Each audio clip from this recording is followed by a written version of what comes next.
will be available to the public for future generations. The Bears hold their first practice of training camp at Olivet Nazarene in Bourbonnais today. Nelson Cruz belts 3 home runs, driving in 5. Twins cruise to a 10-3 win over the White Sox at the rate. Cubs open up a 3-game critical set with the Brewers tonight at Miller Park and are giving Ian Happ another chance. Club has recalled the second baseman and outfielder for their weekend series in Milwaukee. This update is service of Discover Home Equity Loans. Make home improvements or consolidate debt with a home equity loan from Discover Bank. NMLS ID 684042. Save with 0 application fees and 0 cash due at closing. Learn more at discoverhomeequityloans.com. 5:06 and a check of traffic and weather on the way next on AM 560. The Answer. Dennis Prager explains the people we're fighting against. Fox News reporter was reporting on the win of the American soccer team, and then behind him were fans of the team, and they all started screaming F Trump. The low caliber of hatred of the president, of people who hate the president, it is remarkable. Is it true for every single person who hates the president? No, it isn't. Is it true for the great majority? I think it is. The Dennis Prager Show, weekdays at 11, right before Sean Hannity at 2 on AM 560. The Answer. This is a last chance alert. It's happening. In just days, Publishers Clearinghouse will award $5,000 a week for life. Enter now at PCH.com, and you could win $5,000 a week after week, for life. This prize is guaranteed to be awarded on August 30th, so don't miss your last chance to win. Enter at PCH.com before it's too late. That's PCH.com. Award day is almost here. August 30th, you could win $5,000 a week for life. Go to PCH.com now. Entries due 8/27. No purchase necessary. Void where prohibited. Baseball season is in full swing. It's a good thing Matt secured his denture with Super Polygrip. Now he can enjoy the snacks as much as the game. Polygrip. Hey, how are you? So great to see you. It's that time of year when the family meets up. Hi, come on. Get together, guys. Family photo. It's a good thing Jack cleans his denture with Polydent so he can enjoy the whole day with confidence. Polydent. Townstone Financial is synonymous with great rates, low closing costs, and phenomenal service to the thousands who have completed purchases and refinances with us since 2002. Hi, my name is Barry Sterner, owner of Townstone Financial. Let's hear about the Townstone experience from one of our customers. Looking towards the future, I experienced this. We were done, we had the mortgage, and then a few months ago, you called me up, you're like, hey, rates just took a drop this morning. I don't know how long they're going to last. If you want, we can actually get your rate down from 4.125 to 3.625 with 0 closing costs. He's like, it's basically free money. So that is superior service. That's fact that you can't compete with Townstone. Remember, nobody values your business more than Townstone Financial, and I'm always available to answer your questions. Call me now at 312-896-2110. That's 312-896-2110, or go to townstone.com. That's TOWNSTONE.com. Townstone Financial is licensed in Indiana, Michigan, Wisconsin, Florida. NMLS 136639. www.nmlsconsumeraccess.org. Equal housing lender. Introducing free next-day delivery from Walmart. So when you're in the store and forget what you actually needed, you can still get it the next day. Get your must-have items delivered tomorrow with no membership fees at walmart.com. On eligible items only, $35 minimum order. Not available in all locations. 5:09 on AM 560. Time for a dry basement and a healthy home. It's time to call Permaseal. 800-421-SEAL. Time to check the roads. In for Jim this morning, it's Kevin Henry. So far, so good this Friday morning. No issues on either side of the Edens. The Kennedy roadwork all being picked up from the overnight. You do have the express lane still closed. Should be open any minute now. Inbound, they will be opening for your Friday morning commute. Looking good on both sides of the Ike and the Stevenson between 355 and Lakeshore Drive in either direction. Do have some ongoing road work from the overnight until 6 a.m. on the outbound Dan Ryan. That has 3 right lanes closed from 87th down to the Bishop Ford and I-57 split. That ramp from 87th Street is also closed again. Should be open by 6 a.m. And in the meantime, no trouble there. I-57 to Bishop Ford, Lakeshore Drive, and your Illinois tollways all checking in with no problems at this time.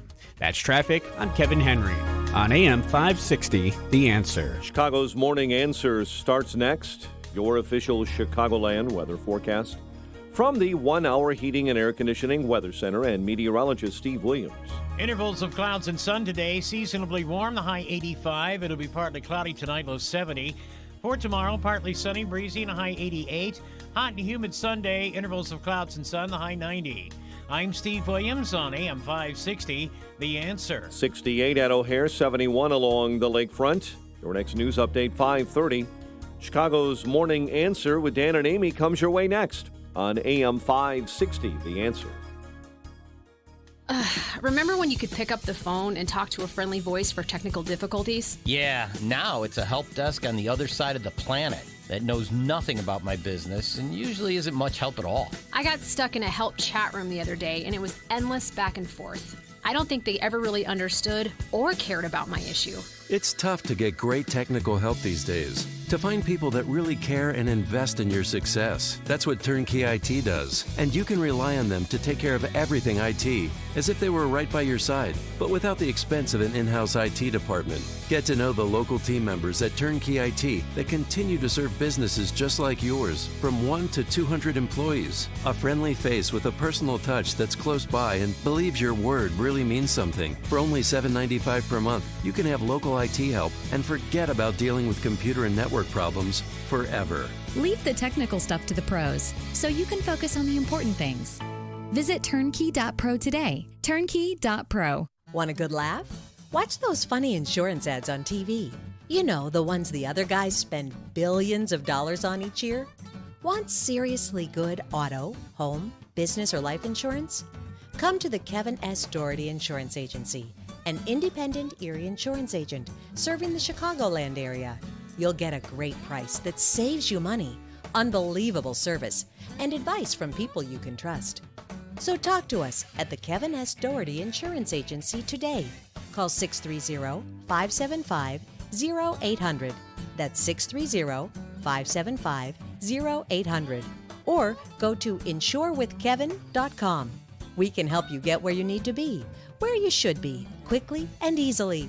Go ahead, laugh at those cave people, stunt guys, and bubbly cashiers. Then see for yourself why more than 90% of Erie customers stay with Erie year after year after year. This hourly segment is brought to you by Get Down to Business with Shalom Klein, the show for business and jobs powered by Tandem HR. Heard Sunday evenings at 6. This is Chicago's Morning Answer with Dan Proft and Amy Jacobson on AM 560. The Answer.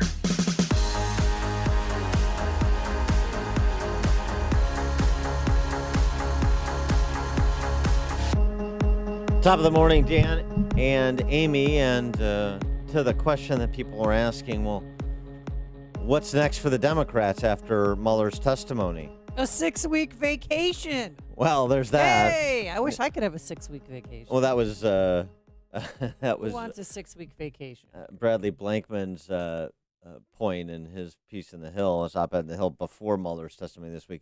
It's such a constitutional crisis, what Trump has precipitated through whatever they're accusing him of, that immediately after the Mueller testimony, we're going on vacation. Well, that's how serious this is. Go to the vineyard. Let's go to Martha's. But in terms of what's next, you know what's next. You should know by now. You've watched this play out long enough.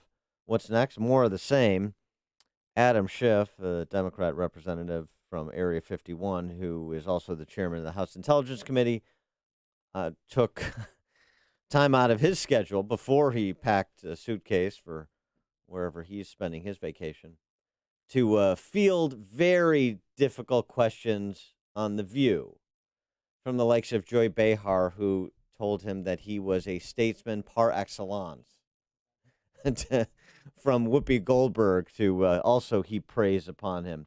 Adam Schiff, where this goes next, we're going to, continue doing what we do and hope that Nancy Pelosi changes her mind, basically. What didn't Mueller investigate? What do we still need to do to protect the country?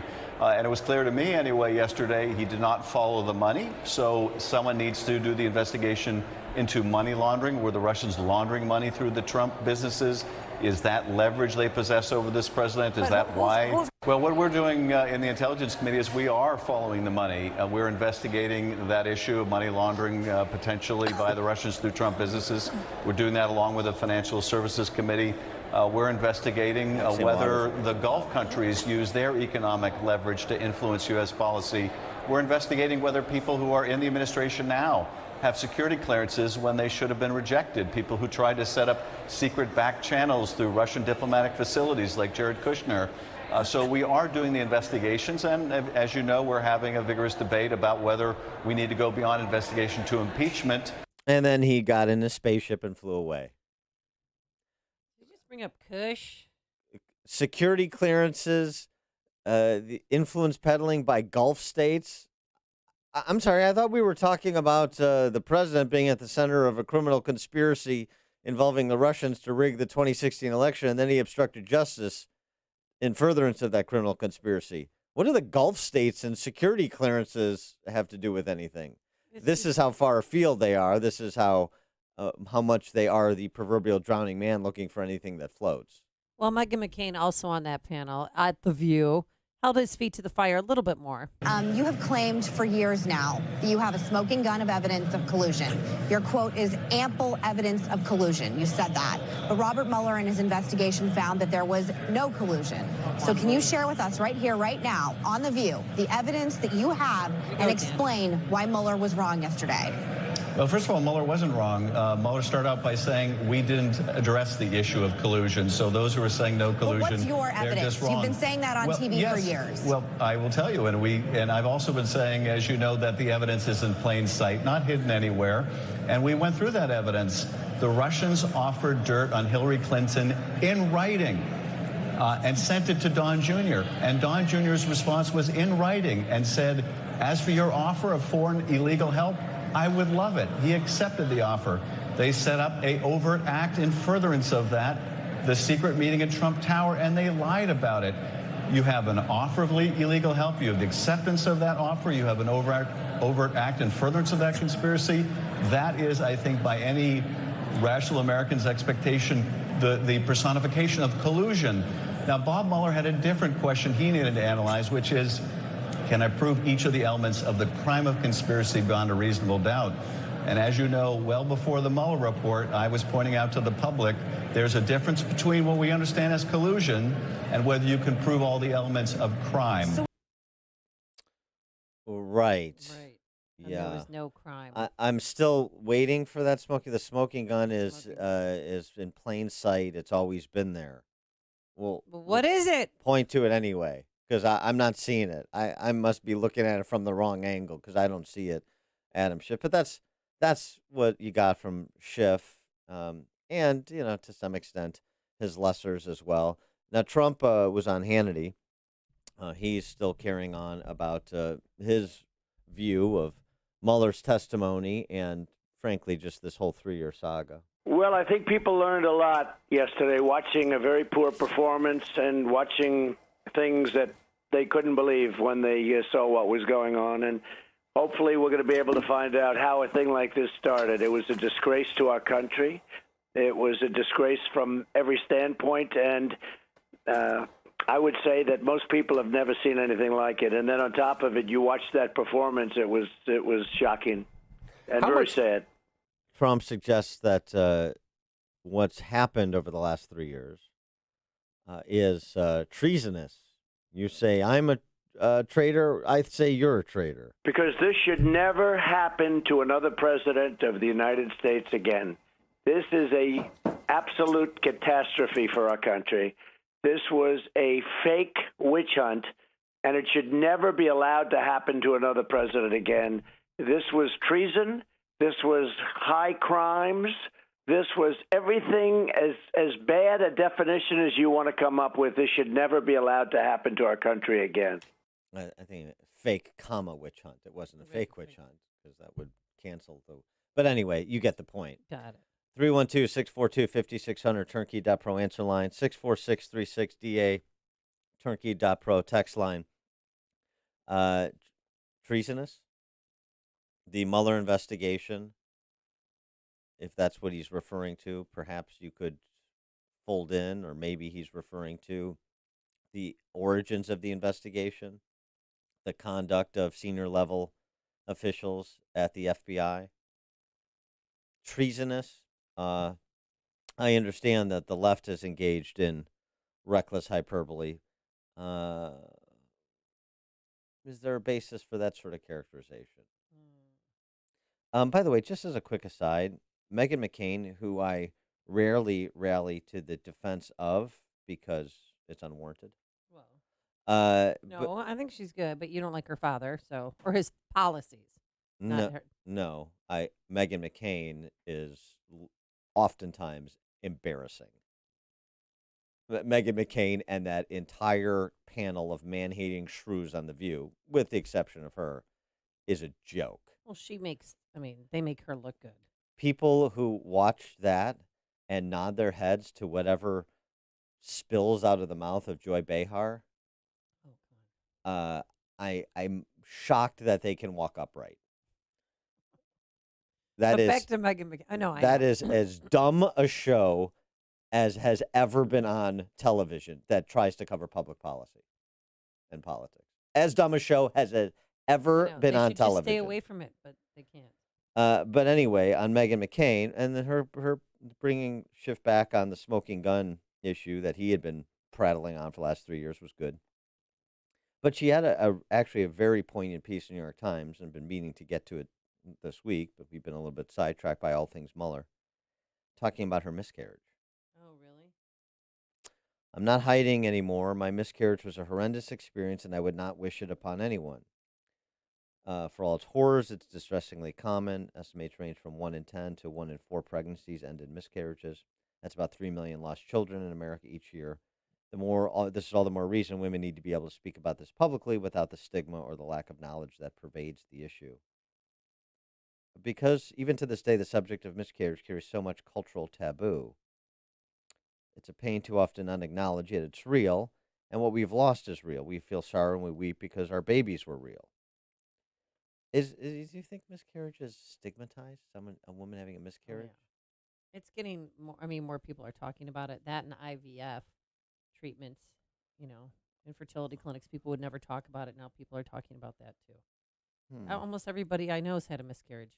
Yeah, but I don't think anybody looks No, at like someone no. in a negative light. I mean, nobody blames anybody. Nobody's blaming the happens. mother. I mean, it happens to healthy people. It happens to unhealthy people. Well, it is interesting. It just happens. Yeah, I mean, her perspective on this is interesting, and she sort of opens up on it, so I thought this was worth hearing. She said, I was prepared in the circle of women to whom I could turn for advice, for support, for love. Who was that? Her coworkers? I hope not. No, she said women. Oh, hey. Then it all ended, and our child ended. Since then, I've asked the same question every mother asks who loves and loses a child. Why? Why was this light and joy held before us, then the world where this child drew breath cast into shadow? Why was this innocent life created in the image of God and then abruptly snuffed out? I blame myself. Perhaps it was wrong of me to choose to be a professional woman, working in a high-pressure field, still bearing the burden of recent loss of my father, and so on and so forth. Oh, that probably played a part. Well, she's going through the yeah. feelings of guilt she felt, and then how she got through them. So this is an important piece of it. She writes, yet it is not my fault. Fault and blame are not at work here. When Job demanded answers of God, God reminded him, where were you when I laid the earth's foundation? Tell me if you understand. I do not understand. Life and death are beyond my power, beyond our power. This miscarriage has reminded me of that truth, and it reminded me of one other truth. Love is within our power. I had a miscarriage. I love my baby, and I always will. To the end of my days, I'll remember this child, and whatever children come will not obscure that. I have love for my child. I have love for all the women who, like me, were briefly in the sisterhood of motherhood, hoping, praying, and nursing joy within us until the day that joy was over. You are not alone. I mean, I'll tell you what, she's, maybe it's just the topic, but she's improved her writing a lot, and I appreciate that she was willing to bare her soul and heart on this issue. So I wanted to give her a hat tip because it is an important issue. It is something that happens to a lot of women and families, and I think the way that she handled it, as she described it, was commendable. And I know a hospital nearby that they take the miscarriages and they bury them all in a plot. And you're welcome to come if you want to say goodbye to your baby. It's really just the sweetest thing ever. But it's helped with the healing process. Before you see it on TV, share it on Facebook, or read about it in the paper. Hear it here first. This is Chicago's Morning Answer on AM 560. The Answer. President Trump defines leadership. The first major tax reform in 30 years. Unemployment at an 18-year record low. Jobless claims lowest since 1973. The Dow Jones highest in history. Memorialize these milestone achievements from a historic presidency with the Trump 2020 Freedom Coin from Noble Gold. On one side, an image of Donald J. Trump. The other side lists all his major achievements. The commemorative 1-ounce coin is the only presidential Trump coin made of 99.9% silver, not silver-plated, and it's IRA approved. As the price of silver rises, so will the value of these coins. These silver coins are less than $40 each and are a perfect gift for anyone. For a limited time, go to TrumpCoin2020.com. Use the code RADIO to get $5 off each coin you order. Go to TrumpCoin2020.com and get your commemorative 2020 Freedom Coin today. Remember to use code RADIO for $5 off each coin. That's TrumpCoin2020.com. And talking about miscarriage, I mean, true, we can't forget about the fathers in all of this because it's hard for them and they don't really have an outlet, especially back in the 70s and 80s. Nobody talked about it. So talk to your friends about it, okay? Is this... All right. We looking forward to a follow-up New York Times editorial from you? Hey, contemplating a change of school for your son or daughter where they went to school last year, not quite sitting right with you? Well, it's not too late to consider the outstanding education and preparation for life that St. John's Northwestern Military Academy offers. For 135 years, St. John's Northwestern has prepared teens for college within a safe, secure, and structured environment, really free from distractions and optimal for learning. Folks, this is not a school for troubled kids. People come from all over the country, all over the world, because it is an excellent institution. St. John's Northwestern, where you're capable of achieving more. St. John's Northwestern inspires personal growth through a commitment to academics, spiritual and character development, athletics, and the arts. They have it all there. They'll also provide a strong foundation essential for critical thinking and decision-making skills. Turn your boys into men, your daughters into young ladies. St. John's Northwestern is located in the beautiful Lake County region of southeast Wisconsin, within driving distance of Chicago. So visit their beautiful 110-acre campus during their open house, which is on Friday, August 9th. That is Friday, August 9th. It's coming up soon. Put it on your calendars. Get more information at 1-800-SJ-CADET. That's 1-800-SJ-CADET, or online at sjnma.org.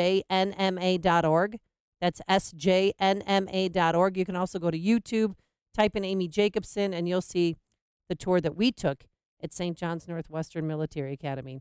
St. John's Northwestern Military Academy, leadership lives here. Message and data rates may apply. Individual results may vary. Exclusions apply. But hey, I'm buying a huge flat screen TV so I can finally see it without my glasses. Why not just get LASIK at the LASIK Vision Institute? That's what I'm doing. My glasses and contacts are a pain. I'd love to finally get rid of these, but who can afford LASIK? You can. Because the LASIK Vision Institute is offering dramatically low prices and an absolutely free consultation. Just text TRY to 350-350. The LASIK Vision Institute has already performed over 1 million procedures. They use the latest FDA-approved LASIK technology that helps the majority of patients achieve 20/20 vision for a fraction of what others charge. Better vision, better value. The LASIK Vision Institute. Make this the year you finally get LASIK. For a free consultation plus an extra 20% discount, text TRY to 350-350. You'll see for free if LASIK is right for you. That's TRY to 350-350.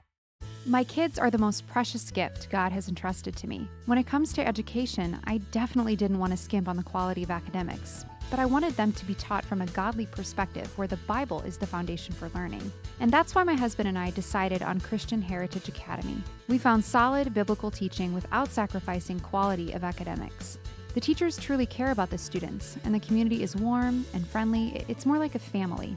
My children are thriving spiritually, emotionally, and academically. And besides that, they've had leadership opportunities not available at larger schools. It's no wonder that Christian Heritage has been recognized as one of the best private schools in Illinois. Are you looking for a quality education that fits with your family's values? Why not check out Christian Heritage Academy in Northfield? Conveniently located in the north suburbs, Christian Heritage has a tour day coming up on July 30th where families can learn more. To register, visit christianheritage.org and join us on July 30th. Again, register at christianheritage.org. AM 560, The Answer. Coming up on Chicago's Morning Answer. We got to switch gears, talk a little bit about Google per the hearings before the Senate Judiciary Subcommittee, including that's the same committee that Dennis Prager appeared before last week. Who do you fear in terms of unduly influencing the 2020 election more, Russia or Google at 538? And later she was caught in a hot mic moment. Now she's trying to apologize, but is she really sorry? Now let's get into the newsroom. Here is Mike Scott. 68 degrees. Federal investigators this morning are linking the arrest of 16 Marines in San Diego to a related case from 3 weeks ago. The Marines were taken into custody yesterday at Camp Pendleton. They're suspected of human smuggling and drug crimes. The case stems from a similar bust on July 3rd. In that operation, Border Patrol agents found 3 Camp Pendleton Marines smuggling Mexican nationals into the United States. The Justice Department is reinstating the death penalty. Last federal execution occurred in 2003. A sweeping budget bill headed to the Senate after passage by the House. On this vote, the yeas are 284 and the nays are 149. This bill is passed without objection. The motion to reconsider is laid on the table. The bipartisan measure covers government funding for 2 years. It pushes possible spending disputes outside of the sphere of next year's national elections. President Trump says the people of New York and those nationwide devastated by that water dousing attack on police. I thought that was tragic watching that scene. A couple of days ago when I first saw it, I couldn't believe it. I said, let me see that again. I don't believe what I'm seeing. The president on Fox last night. Immigration officials say a record 61,000 unaccompanied migrant children crossed the southern border since October, 2,000 more than the previous record. We're following developments in the Middle East where Iran has reportedly test-fired a medium-range ballistic missile that traveled more than 600 miles. And you may not have heard about this story, but let us be the first to tell you about it. The jet stream is plunging into America this week, bringing record cold for July. Kansas City, Dodge City, Springfield, Illinois, all tied record lows this week. Houston had its coolest July morning in 35 years. Daily record lows were set in Charlotte, North Carolina, Macon, Georgia. Forecasters say daily record summer lows are possible today in the southeast, and dramatic cooling is set for next Tuesday and Wednesday. Other news we're following this morning, 4 teenage girls are facing charges in the beating of a special needs girl captured on video on Chicago's South Side. Lawyers for the mother and daughter accused of killing a pregnant Chicago teen in April are now asking for gag orders in that case. And Chicago police are looking for the driver involved in a serious hit-and-run accident that injured a teenage bicyclist on the Northwest Side. Bears practicing today at Olivet Nazarene University. Twins beat the White Sox 10-3. Cubs battle the Brewers tonight. 5:34. We'll have a check of traffic and weather on the way next on AM 560. Sean Hannity sees people's selective memory. They didn't care about the exoneration of Hillary. That's why they never made a big deal about Hillary Clinton deleting subpoenaed emails and using bleach bit and hammers to get rid of the evidence. Yeah, real obstruction of justice. They only care about obstruction if they can say it's Donald Trump, selective moral outrage. The Sean Hannity Show. Afternoons at 2, right before Joe Walsh at 5 on AM 560. The Answer. America is kept safe because the Army National Guard responds, protects, and supports our nation when it needs them most. The Army National Guard responds to disasters such as wildfires and floods. They protect us with missile defense, cybersecurity, and civilian support teams for chemical, biological, and radiological hazards. Be there for your community and your country. Visit NationalGuard.com to learn more about part-time service. Sponsored by the Illinois Army National Guard. Aired by the Illinois Broadcasters Association and this station.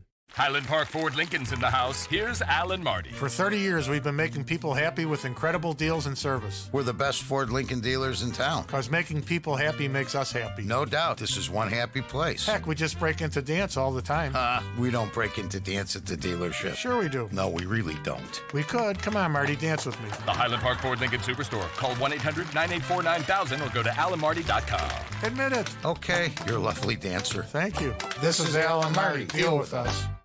Over the years, you've brought them into your home. You were prescribed opioids after the C-section and after Dad's back injury. They helped when you were in pain, and you held on to them just in case. But did you know holding on to unused opioids puts your family at risk? Trouble with opioids can start at home with unused medicines such as pills, patches, and syrups. You can remove the risk and protect your family. Find out how at www.fda.gov/drug disposal. It's Health Quest Radio, Chicagoland's longest-running health, news, and science show with your host, Dr. David Kolbaba. You know, people who age slower live longer. It's our dirt cheap age analysis assessment. We can compare your biologic age with your chronologic age to determine how fast you're aging. Just a few seconds to safely scan for those advanced glycation end products that cause premature aging. And I'll pay for your first assessment. That's right, your first one is free. Then we'll give you a few things to do and retest in 60 days. It's our dirt cheap age analysis assessment. But you gotta call our Health Quest radio hotline at 800-794-1855. That's 800-794-1855. First one free if you make that call right now. Some conditions and restrictions do apply. It's our dirt cheap age analysis assessment. Call 800-794-1855. It's Health Quest Radio with me, Dr. David Kolbaba, this Saturday morning at 11. 5:37 AM 560 traffic center time. And in for Jim, it's Kevin Henry. While the Palooza closures in place in Grant Park for setup, Balbo between Columbus and Lakeshore, Jackson between Columbus and Lakeshore. That fest gets underway August 1st. Lakeshore Drive in that area is moving okay in both directions. No trouble either on the Edens. You're clear between Montrose and the spur ramp. On the Kennedy inbound, clear from O'Hare. Outbound is looking good. Still haven't opened those express lanes from the overnight road work. They should be inbound, though, when they are open. The Ike and Stevenson are clear. The outbound Dan Ryan, a little slow through the construction 87 to the Bishop Ford. Give yourself 16 minutes there. The Bishop Ford inbound tight from Cottage Grove and 16 from 8094. That's traffic. I'm Kevin Henry. On AM 560, The Answer. Chicago's Morning Answer continues next. Your official Chicagoland weather forecast from the 1-hour heating and air conditioning weather center. Nice warm day, clouds and sunshine, high 85. 68 at O'Hare. Next news coming up at 6. And Chicago's Morning Answer with Dan and Amy continues next on AM 560, The Answer. Make sure to check out the Income Store live video stream of today's show right now at 560theanswer.com. Listen to podcasts of Joe Walsh and Chicago's Morning Answer with Dan Proft and Amy Jacobson on the AM 560 mobile app. Download it today at 560theanswer.com/mobile. Top of the morning, Dan and Amy. Was that Prager testimony last week or this week? All the days are running together. It was definitely last week. Last week, yeah. Okay. All Maybe right. 2 weeks ago. I've having to listen to all these Democrats on Wednesday. I'm sort of all out of sorts. It's been a long week. I mean, I actually think I have a Robert Mueller hangover. You got a Mueller hangover? Yeah. I got it. It's pretty fierce. It starts right here. It hurts. Yeah. Too much. No, Too much Mueller. I Not good for the soul. I understand, yeah. Well, do like Mueller does. What can I and do? Like take aspirin? What should I do? Take a nap. Yeah, lots of napping. And pudding. Well, it's hard because I used to volunteer at a retirement home, a Swedish retirement home in Evanston. It's now called Three Crowns. And I'd run into people like that were, stammering and words were hard. And We just take them back and just put them like rest your eyes. Please Yeah. take a nap. You Doesn't should- matter what time of day it is. Let's go back to the room. You should probably have Justin drive you home this morning just to be on the safe side. All Will he right. give me Jello though? So Prager, Dr. Epstein, the psychologist, last week talking about, a couple of different things: Google, YouTube, and Prager University's case, censorship, but also manipulation for political ends. And this continued this week with Ted Cruz, who chairs a judiciary subcommittee that's looking into big tech. And he had testimony from Karan Bhatia, who is a lawyer, who worked at the Heritage Foundation at one time, and who is basically Google's top government relations guy. It's about the entire thing is about 13 minutes. It's worth checking out. I'll tweet it. But zeroing in on whether or not there's a left bias at Google. Does Google lean left at all? Oh, I don't think so. Something that Mark Zuckerberg was willing to concede about Silicon Valley, something that Jack Dorsey was willing to concede about Twitter. But Mr. Bhatia took a different tack. Listen to this exchange. Now, let me ask you, some have asked, well, gosh, who would possibly think that Google was discriminating against conservative views?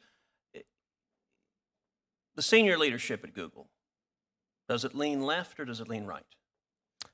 Senator, senior leadership, that the whole team consists of people from a variety of different perspectives, from outside of the United States, from American. Mr. Bhatia, you're doing something rather remarkable, which is you're managing to be less candid than Mark Zuckerberg. Mr. Zuckerberg, when he testified before this committee, admitted Silicon Valley is overwhelmingly liberal, and anyone operating in the realm of simple reality would acknowledge that.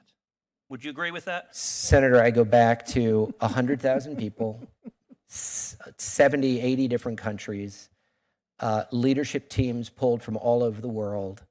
I don't think it's a matter of easy caricature. The days when we were just a Silicon Valley company. Let's focus on some simple data. It's where data is helpful. I did an FEC analysis in 2016 of senior executives at Google, people who had the title of some form of executive, vice president, or director. Found at least 88 unique senior officials at Google who made contributions to the Hillary Clinton campaign. 88. Do you know how many senior executives at Google made contributions to the Trump campaign? Senator, it's not my business to look into that. Care to field a guess? 0. Goose egg. Not a single one. This ain't close that you can't say, gosh, I don't know anything about the politics here. That is disconnected from reality. I wish Ted Cruz would have gone on to and had at the ready, just in case he got an answer like this, the video of the post-election, 2016 post-election postmortem at Google. Oh, it's when they were crying? Yeah. Yeah. Where you had the entire senior leadership team on stage. Trying to console their employees. At an employee gathering. And you had Sergey Brin, for example, one of Google's co-founders, say this. Serious note, myself, as an immigrant and a refugee, I certainly find this election deeply offensive. Deeply offensive. I know many of you do too. And I think it's a very stressful time. How about its CEO, Sundar Pichai, talking to the Googleists? Google. There is a lot of fear within Google. I've gotten a lot of emails, to my note back. I would tell most Googlers there are people who are very afraid. And Sergey pointed out the, many groups, women, blacks, people who are afraid based on religion, people who are afraid because they are not sure of their status, the LGBTQ community, and I can go on. There is a lot of fear, and so I think it's important to reach out, be aware of that fear. I would be sensitive and try and talk and have conversations to the extent possible. fear-mongering about the results of the 2016 election. Minorities and groups, all of these successful, well-paid Googleists should live in fear of a Trump regime because of their identity. Oh, okay. CFO Ruth Porat. Listen to her. We're trying to figure out how do we respond. That's not her. You say her voice changed. Yeah. I think it's a little deeper. Well, Unless she's transitioning.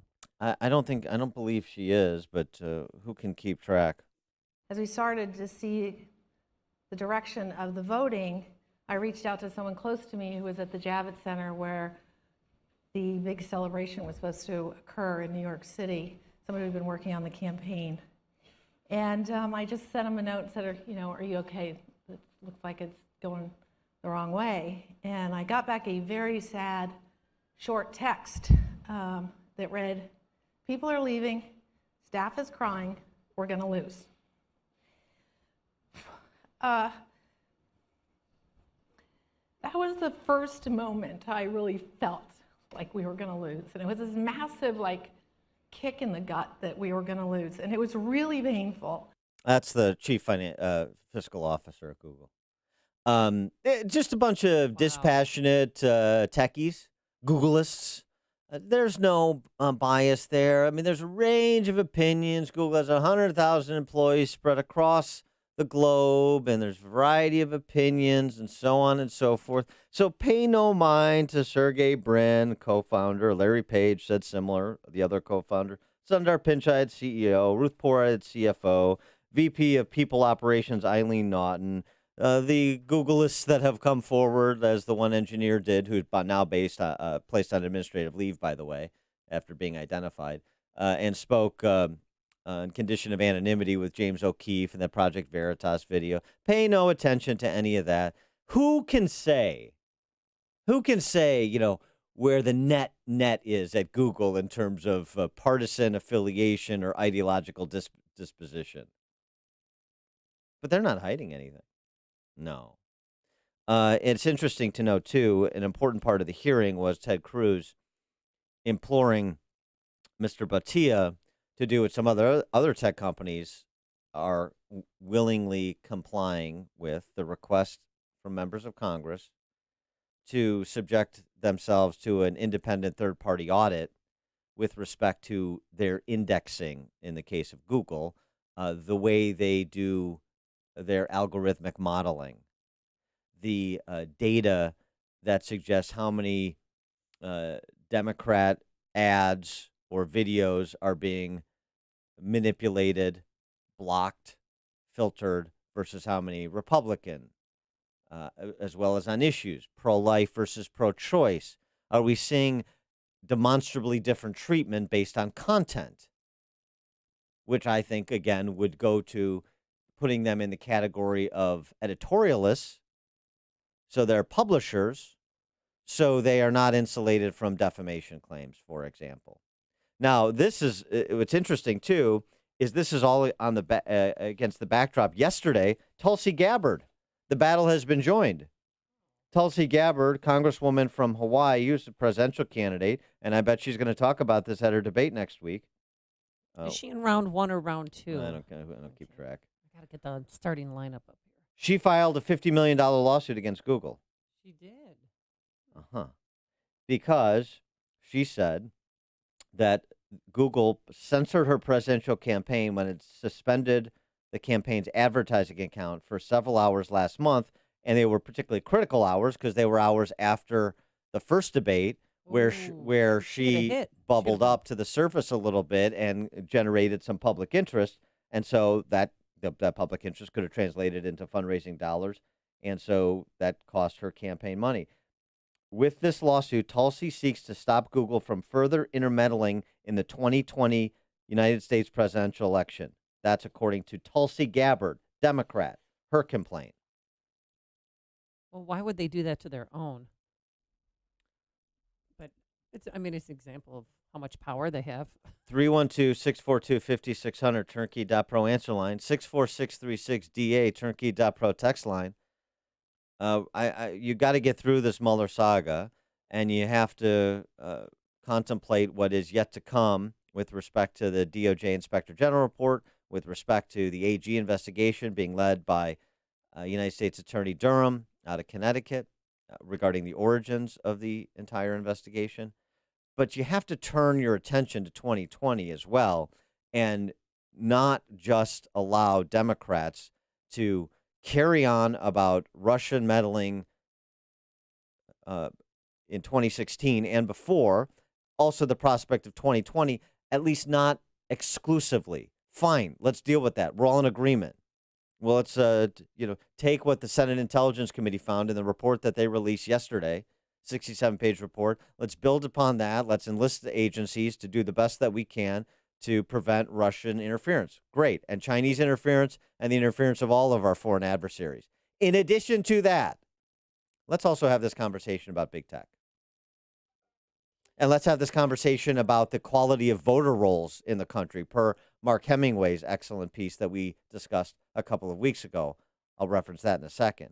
But just for a refresher in terms of the kind of influence you're talking about, I go back to the hearing last week where you had Dennis Prager testify, yes, but you also had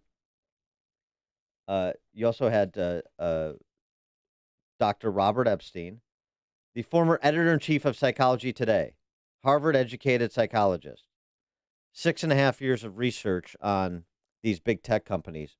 And here's what he said about Google's election manipulation. I've been a research psychologist for nearly 40 years. My PhD is from Harvard, and since 1981, I've published extensively on AI and other topics. Some of my research has focused on Google, on the company's massive surveillance operations, censorship capabilities, and unprecedented ability to manipulate the thinking of 2.5 billion people, soon to be 4+ billion. I've written articles about Google for Time Magazine, USA Today, that kind of thing, but also for the Daily Caller and even Russia's Sputnik News. I reach out to diverse audiences because I believe the threats posed by Google, and to a lesser extent Facebook, are so serious that everyone needs to know about them. Here are just 3 disturbing findings from my research, which adheres to the very highest standards of scientific integrity. Number 1, in 2016, Google's search algorithm likely impacted undecided voters in a way that shifted at least 2.6 million votes to Hillary Clinton, whom I supported. I know this because I preserved more than 13,000 election-related searches prior to Election Day, and Google's search results were significantly biased in favor of Secretary Clinton. 2.6 million on the low end, he later goes on to add 10.4 million on the high end. Big range. But certainly those 13,000 searches he's talking about that he researched is a substantial sample for research. He goes on to project, based on his continued research, what could happen in 2020 if Google and Facebook and the big tech companies get together. Because if these companies all support the same candidate, they will have the power to shift 15 million votes to that candidate. To let big tech get away with subliminal manipulation on this scale would be to make the free and fair election meaningless. Let's take a couple calls. Dave and Racine, you're on Chicago's Morning Answer. Yes, I actually fear Google more than I do the Russians because their manipulation, Google controls basically the source of information for most people. There's no collective memory. We don't use books anymore. We just go on to Google. So by controlling the information flow, you have the power to control the world. I mean, I think I'm ready to call Google the Temple of Doom. Thanks for the call, Dave. I mean, yeah, They have way too much power. Russian misinformation campaigns, disinformation campaigns, Facebook ads, and okay, but you're using somebody else's platform. So now think of somebody who's actually in charge of them. They can, interdict and stop you, or certainly inhibit you. Now think of somebody else who actually operates the platform, decides to turn the platform in the direction of a particular candidate, does their own misinformation campaign. Who could do a better campaign of that sort? The Russians or Google? The Russians or Facebook? Frank in Arlington Heights. Hi, Dan, Amy. I think it's obvious that these big tech companies like Google and Facebook are more of a threat than the Russians. But my big question for you is, there's a lot of angst on the right about going after them because they're private companies and using antitrust laws to potentially break them up. And my question is, what is the point of us winning elections and taking control of the presidency if we don't use the power of the state to protect ourselves and to advance our agenda? I mean, these tech companies are bullies, too. It'd be really rich to use liberal means to achieve conservative ends. Well, yeah, but I mean, the concern that I always have, and you should have, is I don't want to be them, and they couldn't be us, and that's the distinction we should guard jealously. So I don't want to use their tactics. I don't want to be a statist, just in furtherance of my ends. Thomas Jefferson is dead. Thomas Jefferson is dead. Hamilton won. That's the reality. And if we win elections and don't use the power of the state to advance our agenda, it's never going to get advanced. They're just going to keep rolling over us. Well, okay. Thanks for the call, Frank. The qualifier is the power of the state, consistent with foundational American principles and conservative values. And that's the tension. Connect with Dan and Amy on the AM 560 The Answer mobile app.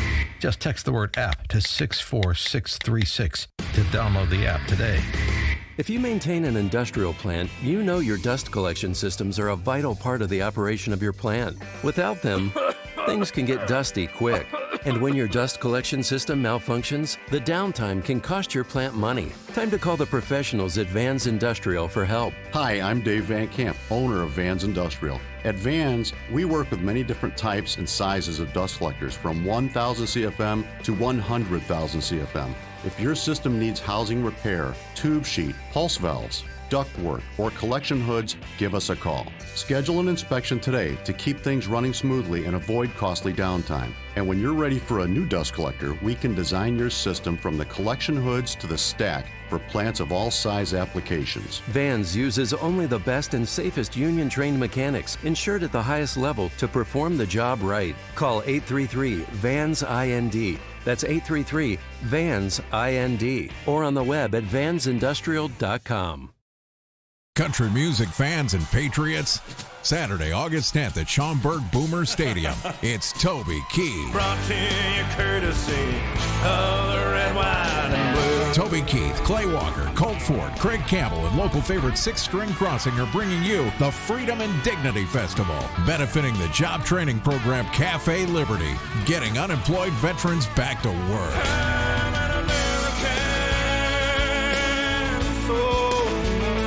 Tickets now or make a donation to support Getting Unemployed Veterans Back to Work at freedomanddignityfestival.org. That's freedomanddignityfestival.org. Made in America. A music festival that loves America, our flag, and our veterans. Made in America. Everybody stand in one place, do this right here. August 10th, Toby Keith, the Freedom and Dignity Festival. I like that groove right there because I know what's coming up. Let's make music festivals great again. You can't stop it. There's an urgent need for first responders right now and right here in the Chicagoland area. Start a new, meaningful career, providing a valuable life-saving service, and make a difference by helping others. Get your EMT training and certification from Elite Ambulance at emtnow.org. Experience a new and rewarding career as a professional emergency medical technician with training and certification at emtnow.org. Sign up today for first responder EMT courses with Elite Ambulance courses. They make it easy with day and evening classes starting soon. Offered at multiple locations: Elgin, Hickory Hills, Naperville, Orland Park, and Schiller Park. Take the first step and become a qualified EMT, emergency medical technician. The second step, a more advanced paramedic. And third step, firefighter. Log on to emtnow.org for complete details and EMT training courses starting soon. Sign up now before classes fill up. Start your new career making a difference as a first responder. Go to emtnow.org. That's emtnow.org. It's news, opinion, insight. It's AM 560, The Answer. WIND, Chicago. He watched more than he planned to. I'm Dave Anthony, Fox News. That's what President Trump told Fox about the Robert Mueller hearings. This is a absolute catastrophe for our country. Fox's John Decker live at the White House. President Trump telling Sean Hannity on Fox News that he'd like to see Congress and the Department of Justice investigate the investigators over the origins of the 22-month Russia probe. This was treason. This was high crimes. This was everything as bad a definition as you want to come up with. This should never be allowed to happen to our country again. The president also criticized Robert Mueller's performance during his testimony. Mueller on Wednesday denied the president's assertions that his investigation was a witch hunt, something the president has repeatedly called the probe.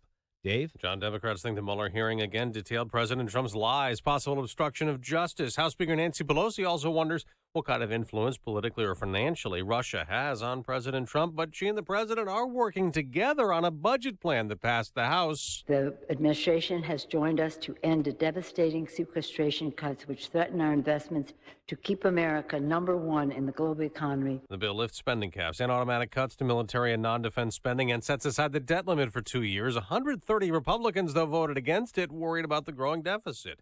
North Korea has put out a statement the day after launching 2 more missiles, calling it a solemn warning to South Korea ahead of joint military exercises with the U.S. But President Trump told Fox last night those are only short-range missiles. I think with North Korea, we've been doing very well, but that doesn't mean it's going to continue. We have a relationship. Iran also test-fired a missile Wednesday night. Secretary of State Pompeo told Fox. They continue to engage in malign activity. They continue to build out their missile program. They continue to work on their nuclear systems. This is Fox News. Skies are partly cloudy. We have 68 degrees at 6:02. On AM 560, The Answer. Good morning. I'm Mike Scott. 4 teenage girls are facing charges in the beating of a special needs girl captured on video on Chicago's South Side earlier this week. Police announced yesterday the 3 girls have been charged with aggravated battery and mob action. Hate, bullying, and bigotry are cancers of our society that do nothing but break and divide us. Eddie Johnson, Chicago's police superintendent. The video shows the girls beating up the 15-year-old as she screams and tries to fend them off. Later in the day, yesterday, another teenage girl was charged with aggravated battery in that case. No one hurt after gunfire erupts near the Shedd Aquarium. 2 groups of people began shooting at each other last night in the 700 block of East Solidarity Drive. No injuries, but 1 vehicle was heavily damaged. Lawyers for the mother and daughter accused of killing a pregnant Chicago teen in April asking for a gag order in that case. Attorneys for Clarissa and Desiree Figueroa made their request yesterday in Cook County Court. The Figueroas are accused of strangling 19-year-old Marlon Ochoa Lopez and cutting her baby boy from her womb. Congressman Rodney Davis' campaign is catching a little bit of flack this morning. The Central Illinois Republican campaign is accused of having a Davis volunteer pose as a reporter during a press conference call last week with 13th District candidate Betsy Londrigan. Londrigan said this week that Davis engages in dishonest distractions. Chicago sports. Last night, Nelson Cruz had the big stick, 3 home runs, driving in 5. Twins 10-3 winners over the White Sox. Cubs open up a 3-game set with the Brewers. The news, a service of Walmart. Introducing free next-day delivery from Walmart. So when you're in the store and forget what you're actually there for, you can still get it next day. Get your must-have items delivered tomorrow. No membership fees at walmart.com. On eligible items only. $35 minimum order. Not available in all locations. 6:04 on AM 560. It is time for a dry basement in a healthy home. Time to call Permaseal, 800-421-SEAL. And a check of traffic and weather on the way next on AM 560. Mike Gallagher can see the president working the media. I don't think he's going to stand there like John McCain once tried to do and say, no, my friends, she's a nice lady, Ilhan Omar. We just have disagreements philosophically. It's pure comedy to watch the same usual suspects hyperventilate over a moment like that with the intensity and the overreaction that President Trump is counting on. The Mike Gallagher Show. Weekdays at 9, right before Dennis Prager at 11 on AM 560. The Answer. When the sand gets hot, you gotta move fast, like a dog chasing a Frisbee. Move just as fast to the Ford Hurry Up and Save sales event. Because for the first time ever, you can get 20% estimated savings on select Ford vehicles. Plus, earn complimentary maintenance through Ford Pass Rewards. Don't let this hot deal on America's best-selling brand pass you by. Get into the Ford Hurry Up and Save sales event. Based on 2010 through 2018 calendar year sales. Modem must be activated within 60 days of purchase through the Ford Pass app on a smartphone and remain active for at least 6 months after activation. Eligible on select 2019 model year vehicles. Vehicle must have arrived at dealer at least 61 days prior to the sale date. Estimated savings include an average dealer discount based on a sales survey of average discounts offered by Ford dealers nationally. Discount may vary. Dealer determines price. For all offers, take new retail delivery from an authorized Ford dealer stock by 9/3/19. See participating dealer for complete details. For more than 50 years, Mueller CPA, a certified public accounting and business advisory firm, has been serving clients in Chicagoland. Dave Nissen, Mueller's managing partner, is here to explain Mueller CPA's history, journey, and opportunity. Thanks, Dan. Our firm was started by Al Mueller as a one-person CPA firm in 1968. Through growth and partnerships, Mueller CPA has blossomed from a regional firm to an organization that provides services worldwide. Mueller is a reflection of our years of listening and caring for our clients, and we would not be here today if it wasn't for our professionals and support personnel. We value the human side of our business and recognize it as being the most important element of our success. We are growing, we are hiring, and we welcome your interest in our firm. If you are looking for your first opportunity or your forever career, join an award-winning team that cares about you. Visit the career page at MuellerCPA.com or call Dave directly at 630-524-5274. Staples is your back-to-school destination. Get all the supplies you need at incredibly low prices. Right now, get a 10-pack of Crayola broad tip markers with 2 bonus markers included for just 97 cents. In-store only. Ends 8/31/19. Limit 30 while supplies last. Staples. It is 6:07 in the AM 560 Traffic Center. The latest from Kevin Henry. Starting on the tollways, a little bit of a delay northbound on the Tri-State between the Reagan and the Ike. The westbound 290 exit also is a bit slow. No delays on either side of the Edens, though. The eastbound spur slow through the construction Waukegan onto the expressway. The inbound Kennedy tight Canfield to Harlem, a little over 20 minutes from O'Hare to downtown. Express lanes are wide open. Inbound on the Eisenhower, slow Manheim to Des Plaines. Damon to Racine, 33 from 390, 20 from Manheim. Under 20 out to Manheim. 30 out to 390 with a slowdown Harlem to Des Plaines. Now the inbound Stevenson has delays Harlem to Kedzie, Ashland to the Ryan, 40 minutes from 355. Some debris outbound near First, otherwise a slowdown Central to Harlem.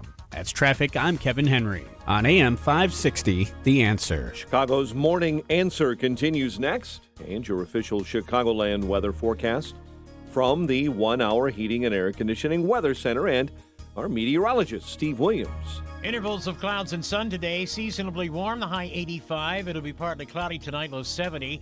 For tomorrow, partly sunny, breezy, and a high 88. Hot and humid Sunday, intervals of clouds and sun, the high 90. I'm Steve Williams on AM 560, The Answer. 68 at O'Hare, 71 Lakefront. Next news at 6:30, and Chicago's Morning Answer with Dan and Amy continues next on AM 560, The Answer. Experience the many restaurants of Seven Bridges on the evening of August 8th at the Golf Club in Woodridge, Illinois. Aside from great tastings and treats, Sample Seven Bridges will have prize drawings and DJ entertainment throughout the evening. Visit chambers630.com to register. This is Chicago's Morning Answer with Dan Proft and Amy Jacobson on AM 560. The Answer.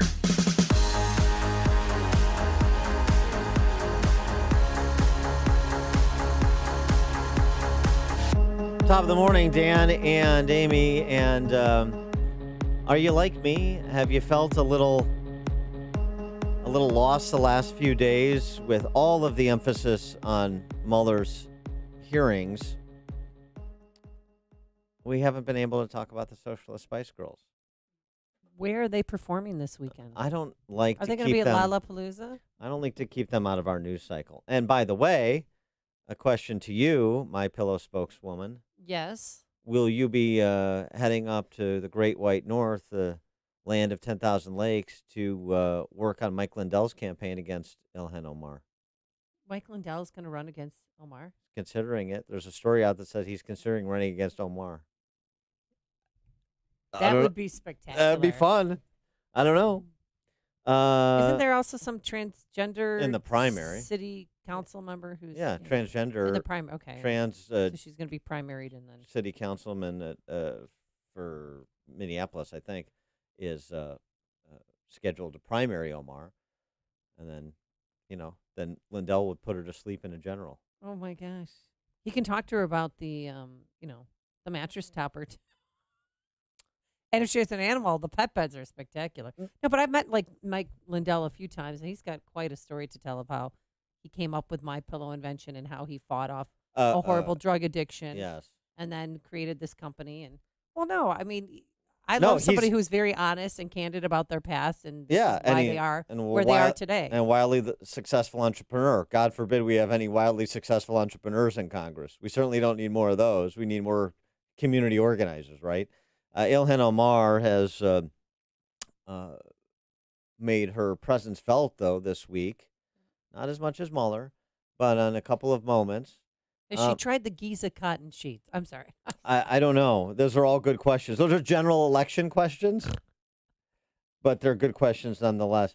Ilhan Omar at a forum talking about the real threat to America. You know what it is. What? You know what the real threat to America is? Let me give you a hint. Here's what Ayanna Pressley, this is Frances Parker Spice. Yeah. This her mom worked for the Chicago Urban League, by the way. Socialist Spice Girl, Ayanna Pressley. Let me say this about identity. It matters. I am black with a capital B. What's ruining our nation is white supremacy and hate. So that's a wonderful prelude to this. A lot of conservatives in particular would say that the rise in Islamophobia is a result not of hate, but a fear, a legitimate fear, they say, of quote-unquote jihadist terrorism, whether it's Fort Hood or San Bernardino or the recent truck attack in New York. What do you say to them? I would say our country should be more fearful of white men across our country, because they are actually causing most of the deaths within this country. We should be profiling, monitoring, and creating policies to fight the radicalization of white men. 312-642-5600, turnkey.pro answer line, 64636DA, turnkey.pro text line. Should white men be profiled, and do we need to create policies to fight the radicalization of white men as a group? 312-642-5600, turnkey.pro answer line. As a white man, Dan, how does that make you feel? It makes me giggle. But here's the thing. Obviously, if any politician said we should be profiling anybody else, we should be instituting policies to prevent for the radicalization of anybody else by an identity category, a racial identity category, how do you think that would be received? What did she say? We should watch out. Our biggest threat is the African-American male. Are you kidding me? Mm-hmm. Also, that white men are the problem. They are causing most of the deaths in this country. Well, I mean, just go to the data on this. I'm not into that game that she's playing, but this is the data. Math doesn't lie. According to Department of Justice, white people commit about 45% of the murders in this country. White people in total. Majority of that is men, obviously, but 45% white people are responsible for 45% of the murders. Of course, whites represent 60% of the population. Black people in total, mostly men, of course, commit a little over 50% of the murders in America, despite accounting for only 13% of the total population. So about 4x their population, where white people are underrepresented as a percentage of their population, not even 1-to-1, right? So both in real terms, aggregate terms, and proportional terms, she's wrong on that. Maybe she's just applying it to terrorism. Well, I don't know. What measure do you want to look at? Do you want to go like September 13th, 2002, or September 12th, 2002? So you don't have to include September 11th, 2002. When some people did some bad things. September 11th, 2001. So you don't have to include everything after September 11th. You start September 12th, 2001. Start, yeah. Right, but and 9/11. Even if you did, which is what a Government Accountability Office report did in 2017, they looked at the number of murders by violent extremists of all types. They started September 12th of 2001, so as to not include 9/11, which is very convenient. But even if you do, we just had this saga over the last several weeks about funding for the Victims' Compensation Fund for 911 responders. In a court of law, the terrorists who committed the atrocity on 9/11 would be responsible for the deaths of all of those 911 responders. They would have been, the proximate cause of their death would have been the violent act that they committed in attacking the Twin Towers. Yeah, involuntary manslaughter, right? Reckless disregard. Reckless Yeah. disregard of life. Yeah. So there's more than 1,000 deaths of 911 responders from illnesses associated with responding to the attacks on 9/11. So do we have to exclude those two? So Omar is the data is wrong, but I mean that shouldn't stop the larger point about profiling white men, profiling white men and trying to prevent their radicalization. That's what is, I guess, Omar's best attempt at political jujitsu. Let's not talk about the some people who did some things. Let's not talk about radical Islamist terrorist organizations. Let's not talk about the horrific attacks on our soil, which have a psychological effect in addition to a real human cost. The Pulse nightclub attack in Orlando, that has a bigger psychological effect and, frankly, cultural effect on America than do 15 one-off murders throughout the country. You know what I'm saying? So in other words, we think about how do we harden soft targets like nightclubs and restaurants. We change the way we live based on those horrific, ideologically motivated attacks by, like, the Pulse nightclub in Orlando. And also the Vegas shooter. Well, right, but that wasn't ideological.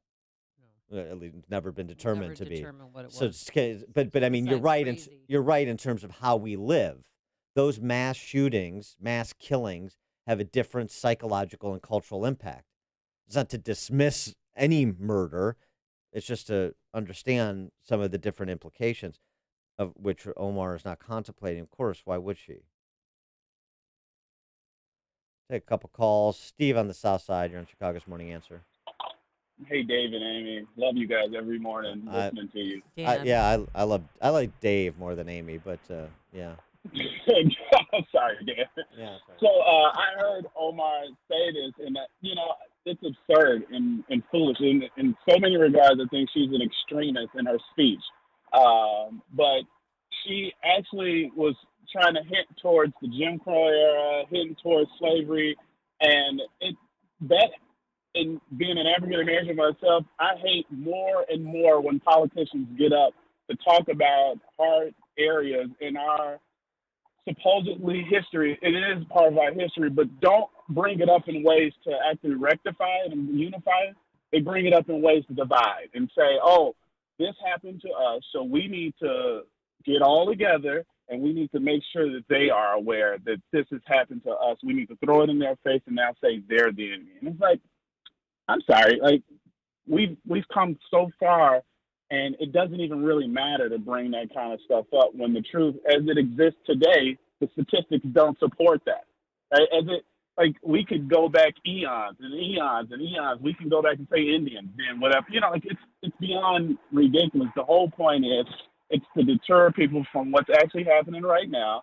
And she's simply, in my opinion, defending jihadists by not saying anything. I mean, her positions alone. Yes. If ever she was ever going to run from some type of president, she may wipe Israel off the planet. I mean, I don't know. It's going to be pretty hard for her not to. Thanks for the call, Steve. I mean, here's the thing, to your point. This goes back to the other week when she took offense to being asked to denounce terrorist organizations like Hamas, who backs the BDS movement, for which she just sponsored a resolution of support. Okay. Because, do you ask every Muslim in America every time you ask every Muslim in America every time a Muslim commits an act of violence? Do you ask every white man every time a white man commits an act? No, we don't. And we don't ask every Muslim. We're asking you, Ilhan Omar. She's sick of answering the question, and also about genitalia mutilation. I'm sick of answering that question. We're asking you, Representative Omar, because of the statements you've made, because of the political positions you've taken. We're not asking every peaceful, pluralist Muslim in America. We're asking you, because this is about you and your ideology and your vitriol towards this country and certain demographics in this country. That's why we're asking you. And we shouldn't let her get away with her sophistry. And by the way, here's an underreported story of the week. What? Speaking of Muslims, the Trump administration honored a Nigerian Muslim imam last week among its first ever International Religious Freedom Award winners for his efforts that saved hundreds of Christians during a 2018 terrorist attack in Nigeria. Imam Abubakar Abduli of Nigeria selflessly risked his own life to save members of another religious community who would likely have been killed without his intervention. That's from a State Department proclamation. I mean, this is like almost Schindler level. He hid 262 Christians in his home and mosque when on June 23, 2018, ethnic Fulani herdsmen, predominantly Muslim, launched a coordinated terrorist attack on 10 villages in Nigeria, killing hundreds of ethnic Barom farmers who are predominantly Christian. The 83-year-old cleric, one of 5 people answered at the ceremony. 262 Christians this Muslim imam saved, and God bless him for doing so. And that's and the Trump administration blessed him for doing so. So this isn't about religious persuasion. It's not about belief. It's not about race. It's about your actions. Ilhan, Representative Omar, soon to be replaced by Representative Lindell. Maybe. I don't know. You should do it. You should try. Mike in Griffith, Indiana. Hey, Dan, how you doing? I just want to say that Omar is nothing but an So is Amy. Come on. Dave and Amy are here, too. Never mind. Go ahead, Mike. Yeah. But anyways, Omar is nothing but an extreme racist that wants to destroy America. That's all she wants to do. And she just says it every day she opens her mouth, Then she says, our country. The way she said that was like all of a sudden it's her country, huh? What other country invites people in like that where they feel at home and they can do something like that? Thanks for the call, Mike. And remember, I think we need to be very specific about this. Omar, Brotherly Love Spice, and her Socialist Spice Girl band members, they use race to advance cultural Marxism. Race is a cover for cultural Marxism because they can't sell cultural Marxism straight away. They can race hustle straight away and get away with it and get support from the D.C. Press Corps, not to mention the Democrat Socialist Party. That's the way they sell it. They don't care. I mean, as Ayanna Pressley famously said, if you don't agree with us and you're brown and black, then you're not really brown and black, and we have no use for you. So it's not so brown. It's brown and black as a means to advancing cultural Marxism, as a means to their political and power politics ends. And that should be remembered. It's broader than race. And both Omar and Tlaib, they're heading to Israel next month. the Israeli government's allowing them to come in out of respect for the U.S. Congress, and then they're going to visit Palestinian territories. Richard in Rockford. Good morning, Darren and Evelyn. Yes, thank you. Yes, this is the Darren and Evelyn show, Chicago's Morning Answer. Yes. The thing is, we have to say, prove it. I think that I'm getting so tired. I'm getting very oppositional to the fact that because I'm white, I'm some kind of horrid monster, and the history of all my people are horrid monsters that have done horrid, monsterly things. And the fact of the matter is, where did she take refuge? When she had to take refuge and save her own life and make her life better, where did she choose that life? She chose it in the United States of America, whose history is absolutely complete and replete with white people doing fantastic things that made her life better. And I think that what happened to America was that the press became a propaganda tool rather than a questioning vehicle to say, really, prove it. White men are the danger of this country. Prove it. I need you to prove that right now. Whip out your facts, which I'm sure you have on your laptop. It's easy to do in today's world, and prove it. Otherwise, please stop talking. I mean, I could use 2 words that are a little more direct, but please knock it off, lady. Thanks. That's what I think we need to do. We need to stand up like activists on the left do. We need to start Well, there's challenging no these question. people. No question. Thanks for the call, Richard. No question that they need to be challenged. And we don't do what they do. Like, Ilhan Omar is not representative of 3 million Muslims in this country, not even representative of the Muslims in her district. A free people doesn't look at people based on non-behavioral characteristics. Group people by race, gender, all these identity identifiers. You say an individual. There are peaceful pluralists who are Muslim. There are violent people who are white. The individual is the unit of analysis.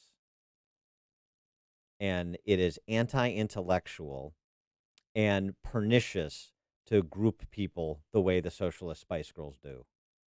Bob and Waukegan. Yeah, morning, Dan and Amy. I think that my name for the Socialist Spice Girls, which I love your take on that, but I call them the Squalid Squad. But I think we need to submit the word race to the Oxford Dictionary. You know why they take slang words that are used in America every year and they put them in the dictionary? We should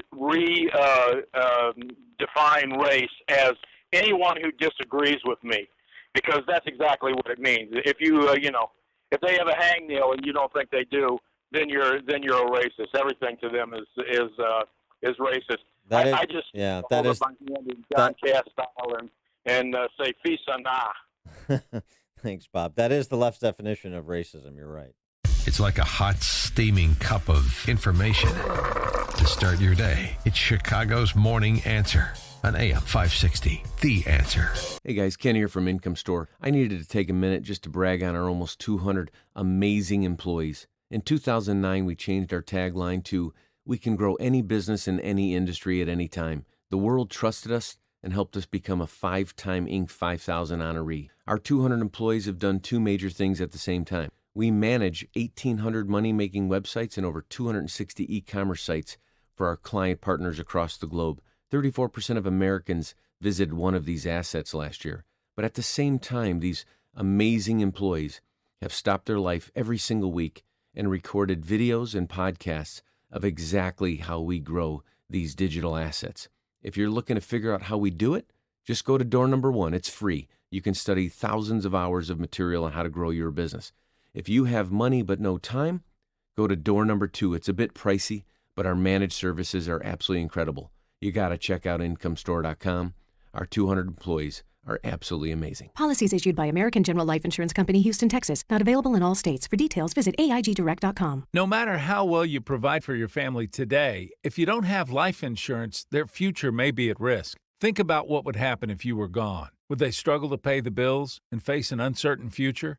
They don't have to. You can help guarantee those you love $200,000, $500,000, $750,000 or more with life insurance through AIG Direct. We'll help you get more for your money, up to 70% more. For a free quote, call 1-800-900-1303. Just look, you could get $250,000 of term life coverage for as little as $14 a month. It's no wonder millions of people rely on AIG companies. The call is free, the quote is free, and there's no obligation. Make the future more secure for those you love. Call now so you can sleep better at night. For a free quote, call 1-800-900-1303. That's 1-800-900-1303. 1-800-900-1303. AM 560. The Answer. So Mike Lindell, I guess, has decided not to run. He's on Fox and Friends, yeah. Yeah.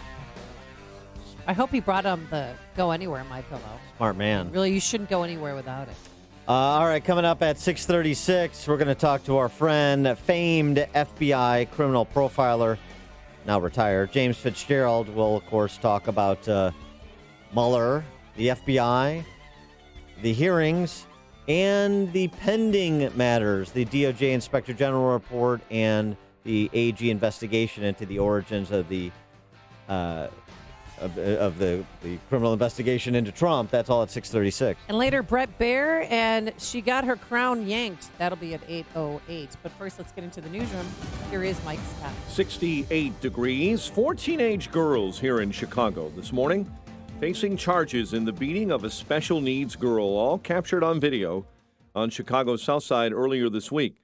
Police announcing yesterday the 3 girls have been charged with aggravated battery and mob action. Hate, bullying, and bigotry are cancers of our society that do nothing but break and divide us. Eddie Johnson, the Chicago Police Superintendent.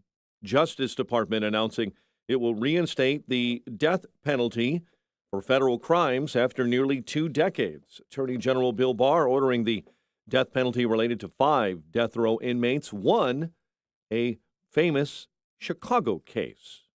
Iran has reportedly test-fired a medium-range ballistic missile that traveled more than 600 miles. Model Janice Dickinson is accepting a settlement in her defamation case against Bill Cosby. Speaking yesterday in Los Angeles, Dickinson's attorney, Lisa Bloom, did not disclose the amount of monetary compensation due to a confidentiality agreement, but did say Dickinson is being compensated for being branded a liar by Cosby and his representatives. Chicago police are still searching for the man wanted for questioning in a slashing attack last week that critically injured a DePaul grad on the north side. Authorities releasing new photographs of the suspect yesterday riding on a bike. The Illinois Department of Children and Family Services is proposing a new set of rules for licensed foster homes that include vaccination of all children and a no smoking policy. All individuals in the foster family over age 18 would also have to undergo background checks.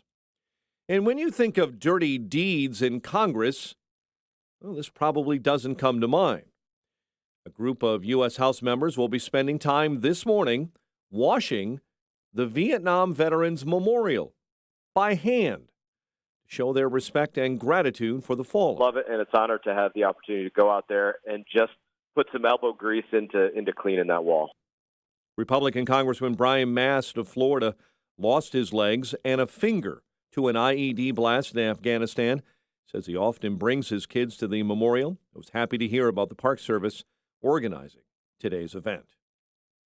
Chicago sports, Nelson Cruz, 3 home runs, Twins over the White Sox 10-3.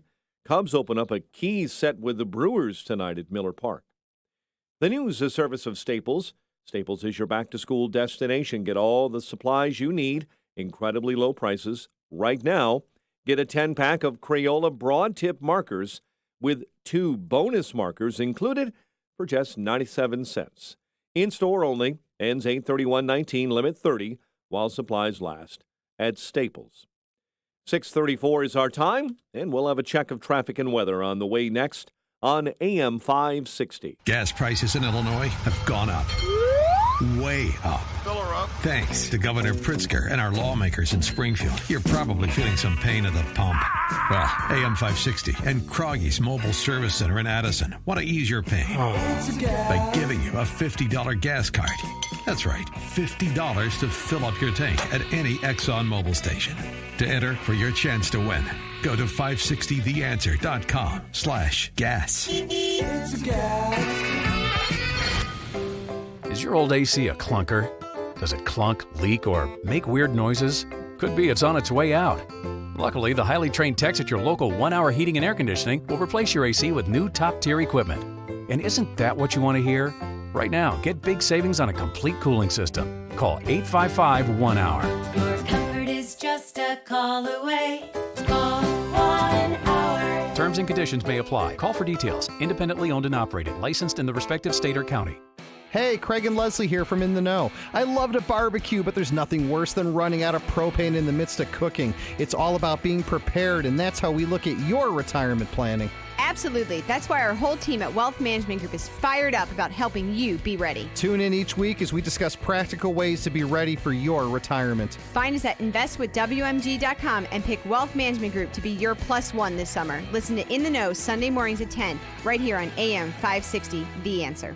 Balance of Nature, changing the world one life at a time. I have been plagued with esophagus acid, and it burns the esophagus. I've had it for 30 years, and I've had doctors give me prescriptions for it and everything. I never got rid of it. I've been on the Balance of Nature for about 3.5, 4 months. It is completely gone. I didn't even notice it. It has to be the Balance of Nature because it's the only supplement I'm taking. And I just wanted you to know that because it's made a world of difference in my life. I just wanted to let you know. Experience the difference for yourself. Receive 25% off your first preferred purchase of Balance of Nature. Plus, get a set of convenient travel bottles containing a free additional week's supply of Balance of Nature's fruits and veggies. You will still receive free shipping on every order.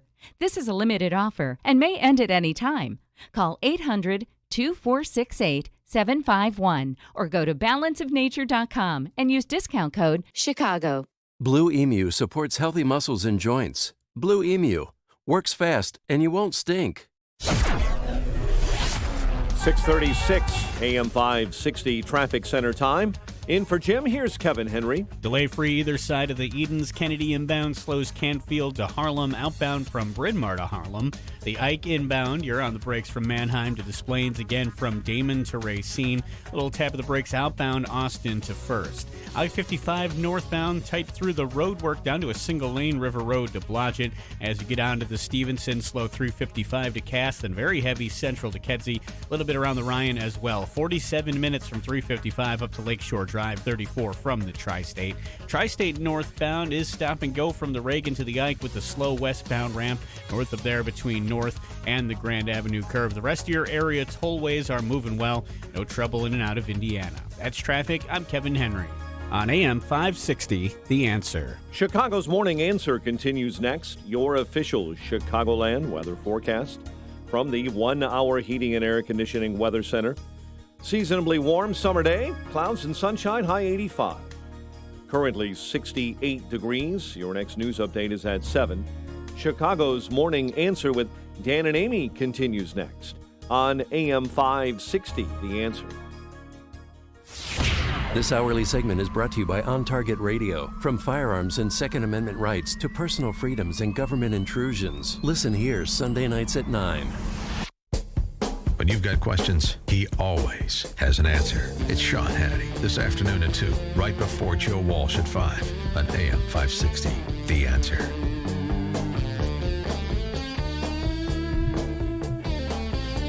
Top of the morning, Dan and Amy. An underappreciated moment or two, 5 minutes from on Wednesday during the Mueller hearing, the first one before House Judiciary, was one of the first ones.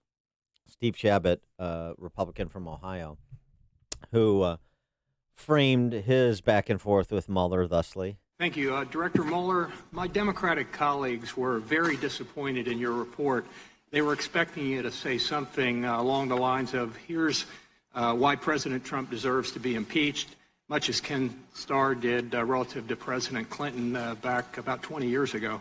Well, you didn't. So their strategy had to change.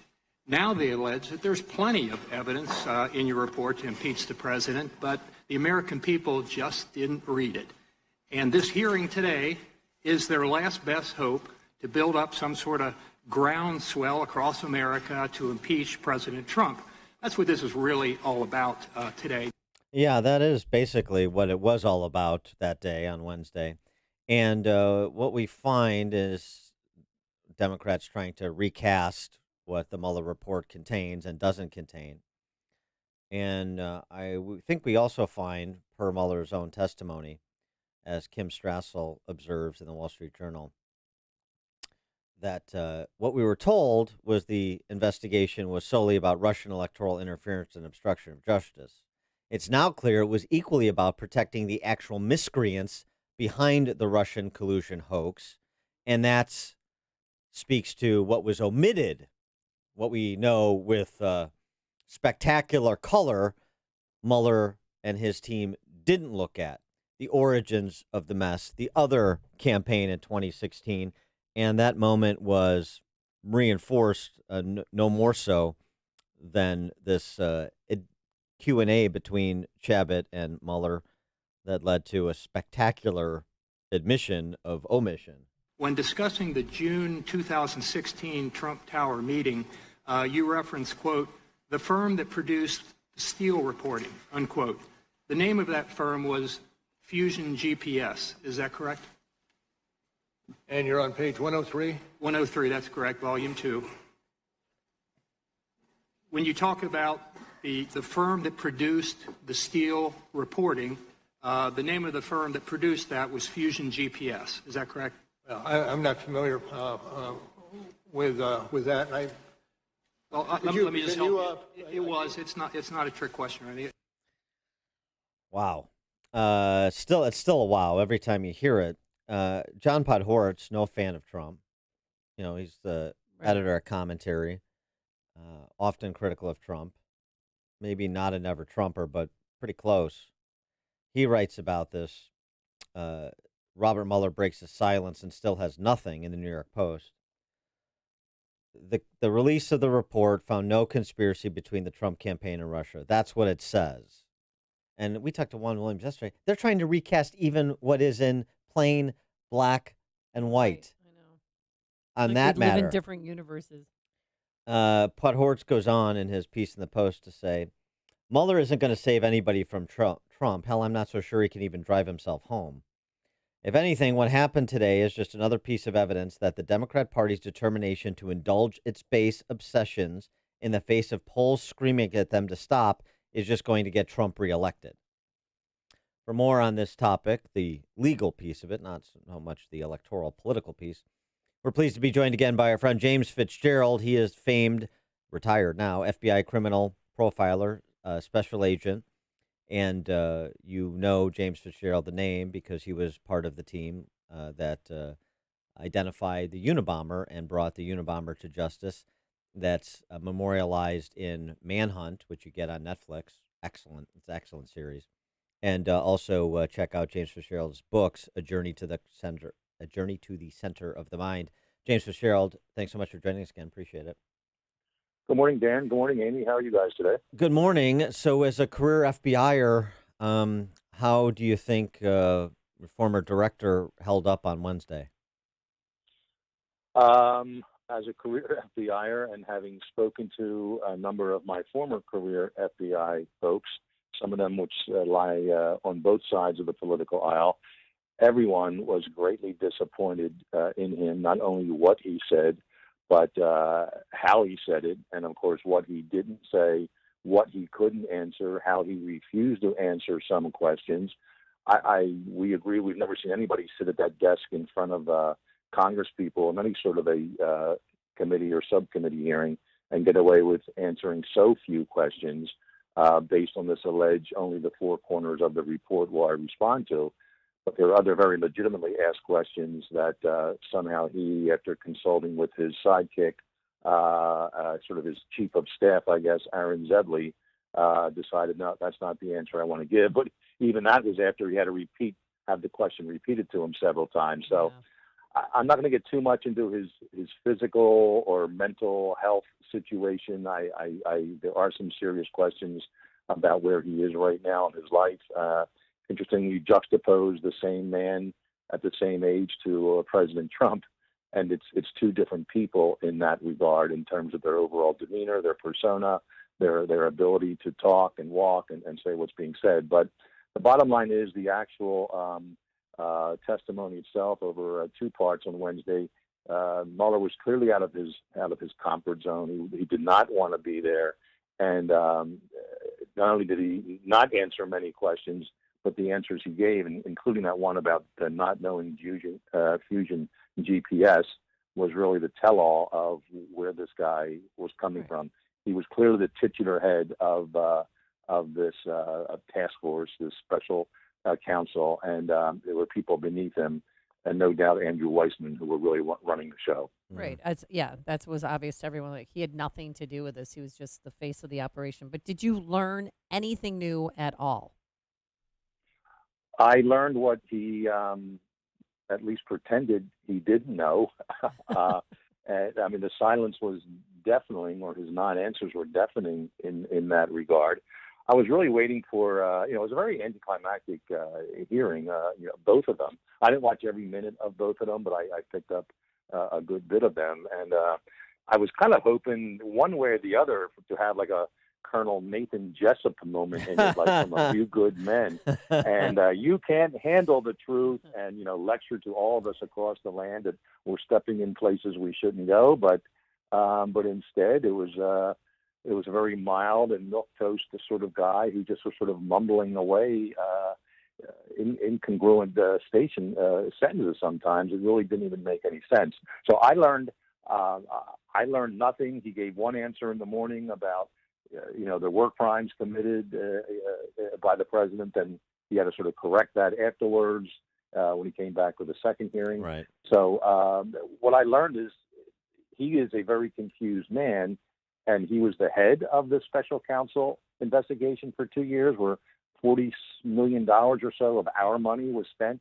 I think we could have found somebody a little better than that at this stage in his life to spend that money on. Did you get the sense that he was trying to protect anyone, whether it's members of his team, starting with his deputy there, Andrew Weissman, you mentioned, who's under renewed scrutiny, and it's about time he got the level of scrutiny he deserves, number one, and also just it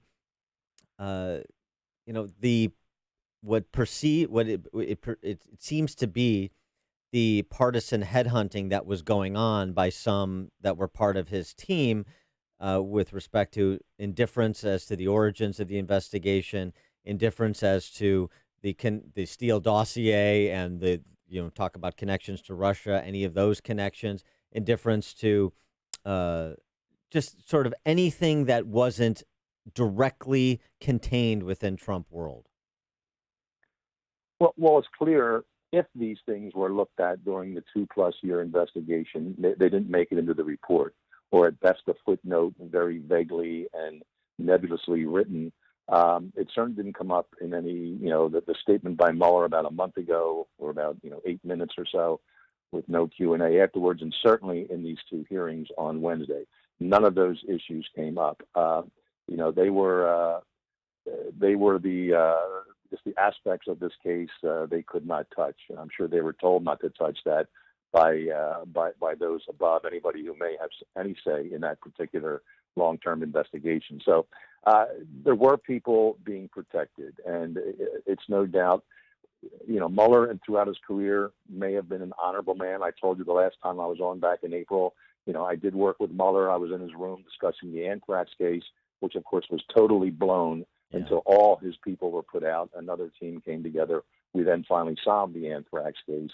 That's just one example. Weissman with the whole Enron thing, which, a bunch of these convictions, the company is basically shut down, and then other Supreme Court decisions are made that, overturn all the legal aspects of that case, and the people are unfounded. And the case itself is unfounded, the charges brought against them. So now all of a sudden Weissman has an open budget, an open amount of people. He can appoint anyone he wants. I have no doubt it's Weissman that staffed the special counsel, going to Strzok and Page and others down the line.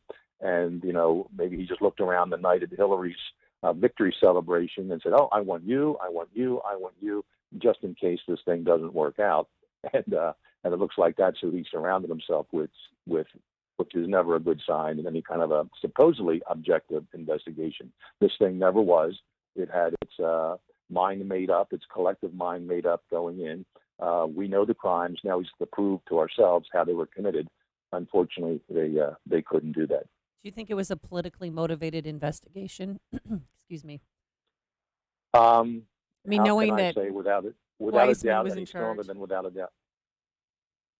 Part- Yeah, I do think it was politically motivated. I think it was the backup plan, the insurance plan that Strzok referenced. Even though a text not too long before or after, there is no there.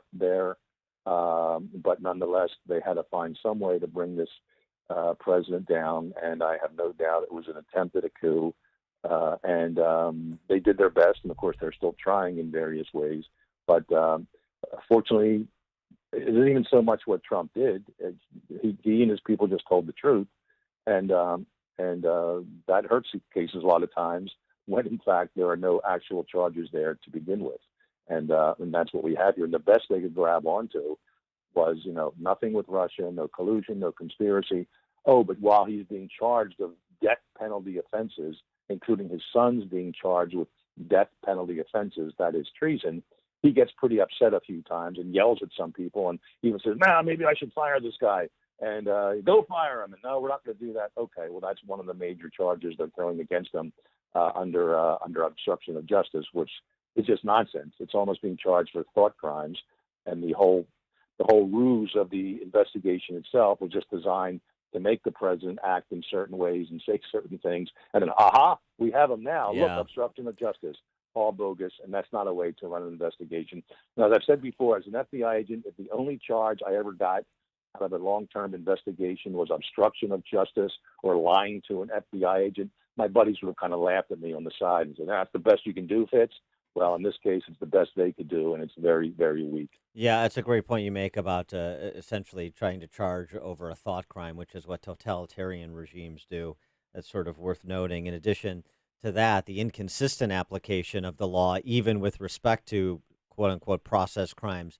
And that was another bad moment for Mueller, where he couldn't exactly explain, well, he just chose not to, why George Papadopoulos is charged with lying to the FBI over the same information that Joseph Mifsud, who's the originator of the information about Russia having dirt on Hillary Clinton, and according to his own report, Mueller's report, lied to the FBI 3 times, why he wasn't charged. I think that stuff will be coming out, too, with the Inspector General's report down the line. Just real quick here, and ending in Chicago has a bit of a connection to this. I look at this whole case and this whole thing with Trump as the old TV show and even the movie, The Fugitive. Remember, Dr. Richard Kimball was falsely charged with a crime. Everybody's rooting with him throughout the TV show of the 60s and the early 90s movie, knowing that he didn't kill his wife. There's some bad guy out there. And then when it's finally, he's committing crimes, he's stealing cars, he's pushing police officers away, he's running away, breaks into a hospital, does all these things against the law, but finally at the end, he's proven innocent. And that's the end of the movie. Well, here, that's kind of what we have with Trump. He knew he was innocent. Most people knew he was innocent. He gets away with it. But now there's a sequel to the movie. Well, you pushed that police officer. Well, you broke into the hospital. And so we're going to charge you. You didn't kill your wife, Mr. President. We're going to charge you with these crimes anyway. So I in the last few months, I just saw this analogy in my head. Boy, this could be a real good movie, except it doesn't stop when he's innocent. They make up all these crimes afterwards, what he did, in an attempt to prove he's innocent. And again, it's life imitating art, but in a very sad and quite frankly scary way. Wanted to just get your take on Comey, too. You mentioned the forthcoming Inspector General report. Comey was at it again before the Mueller hearing, talking about he welcomes the investigation by the investigators, just as he had written in the Washington Post a couple months earlier in an op-ed. We asked former FBI Assistant Intel Director Kevin Brock yesterday if he thinks Comey really does welcome the investigation of the investigators. He suggested not so much. What do you think? Oh, he's not welcoming this at all. Or he lives in some sort of a fairyland if he thinks that his Boy Scout image is going to carry him this far. I am highly disappointed with how Comey ran those several years up to the election, and of course a year or so afterwards, or actually about 6 months afterwards, while he was still in office. No, he's getting out in front of this the best way he can. There's no doubt he has legal advisors and PR advisors telling him, no, you got to drop a tweet every and do an interview every week or so just to keep your name out there in a positive sense. You're the true cowboy here. You're the true sheriff in town taking care of business. I think when that report comes out, he will be named. He will be named more times than one as having, if not violated the laws, certainly skirted them in terms of the people have around him. And we have here in both cases, either Mueller or with Comey, you got to look at just not the person themselves. You got to look at who they surrounded themselves with. And you have Mueller with people like Wiseman and on down the line of all these Democrat donors and Hillary people. And then you look at Comey having the McCabe's, the Strzok's, the Pages around him. And it tells you a lot about how a CEO or a president of a company, or for that matter, the head of an agency or a special counsel type scenario, who they surround themselves with. That tells you as much about the person as anything else. And I think here what we have is clearly a tangled web of like-thinking people who would not dare say no to the boss and just run amok and do whatever they want. And the bottom line is it's finally going to come and catch up with them, and I can't wait till that day arrives. All right. That makes two of us. Personnel is policy. Good point. By the way, Jim, footnote, since you mentioned The Fugitive, our own Amy Jacobson here was in the sequel to The Fugitive. She played Tommy Lee Jones' stuntman. Right, U.S. Marshals. Oh, yeah. So if you haven't right. seen it, you might want to go see yeah, it. I'm in the last scene of the movie. I saw it years ago, and now I know more. She makes the movie. There's no question about it. Yeah. Yeah. All right, speaking of TV shows or movies, entertainment, Manhunt is the Netflix series about the Unabomber case, which James Fitzgerald was a criminal profiler on. Retired FBI special agent. Check out his books, Journey to the Center of the Mind. Jim, thanks for joining us as always. Appreciate it. You're welcome, guys. See you next time. Take care. Thanks. And he joined us on our turnkey.pro answer line. Deputy, do you have anything to add? No. You're listening to Chicago's Morning Answer with Dan Proft and Amy Jacobson on AM 560. The Answer. The Lou Dobbs Financial Report is brought to you by Signature Bank, helping local businesses succeed. Visit signaturebank.bank for your commercial banking needs. I'm Lou Dobbs. The Justice Department has revised the federal death penalty. Ford stock at a 2-month low and Southwest Airlines pulling out of Newark, New Jersey airport. Those stories next. I'm Bobby Richards with today's 1-Minute Money Report. The New York Times recently reported on an unusual way Americans are making money. They found over 10,000 people who broke the golden rule of investing and became millionaires. The stories included people from all walks of life, including writers, professional bowlers, and blues guitarists, even a set of grandparents. We broke the golden rule of investing and turned $16,000 into $2 million. And here's one person who agrees with what they're doing, Warren Buffett. He says blindly following Wall Street's golden rule is just protection against ignorance.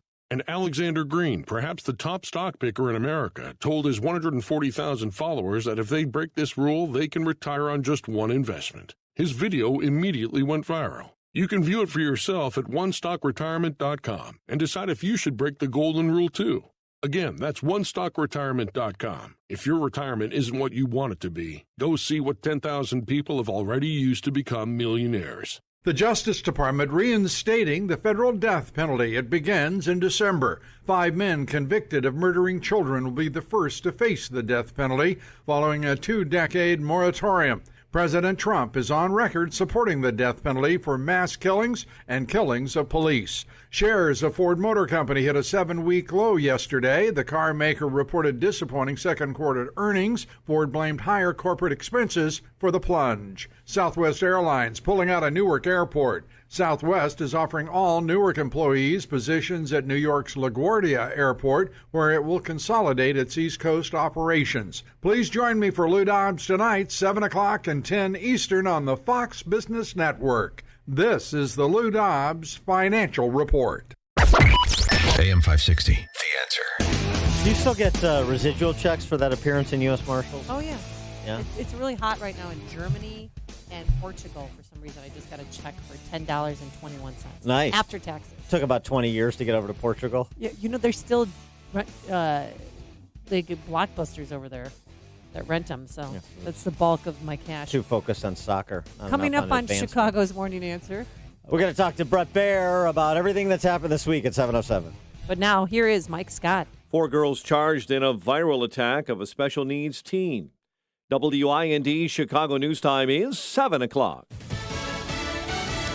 It was a disgrace. I'm Dave Anthony, Fox News. President Trump also called Robert Mueller's performance at 2 House hearings shocking, telling Fox's Sean Hannity. This should never happen to another president of the United States again. And he says the investigation wasn't just a witch hunt, it's treason. Now, the former special counsel told lawmakers it was not a witch hunt or a hoax and that Russian interference is still happening right now.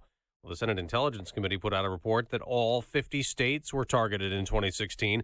And House Speaker Nancy Pelosi says as they keep investigating President Trump's ties to Russia. I wonder what the Putin has politically, financially, or personally. Now, later this hour, the Speaker will sit down with one of the 4 freshman congresswomen she has sparred with at times, the same ones President Trump infamously tweeted should go back to the countries they came from. Fox's John Decker is live at the White House. Pelosi and New York Congresswoman Alexandria Ocasio-Cortez are set to meet to address the Democratic infighting that erupted after the House passed an emergency border funding bill that Ocasio-Cortez vocally criticized and voted against. Ocasio-Cortez was also offended when Pelosi diminished her and 3 other freshman lawmakers by saying in an interview that they didn't have any following outside the Twitter world. Ocasio-Cortez and Pelosi also haven't seen eye to eye on impeachment. Dave? And John, the president also seemed to downplay to Fox the new North Korean test launches. They really haven't tested missiles other than, smaller ones. Just last month, he met with Kim Jong-un again, trying to restart nuclear talks. A North Korea statement today called the new tests a solemn warning to South Korea. Iran also launched a missile test on Wednesday, a medium-range missile that went 600 miles. A shootout in Louisiana has left a sheriff's deputy in stable recovering this morning. The armed robbery suspect he got in the gunfight with was killed. This is Fox News.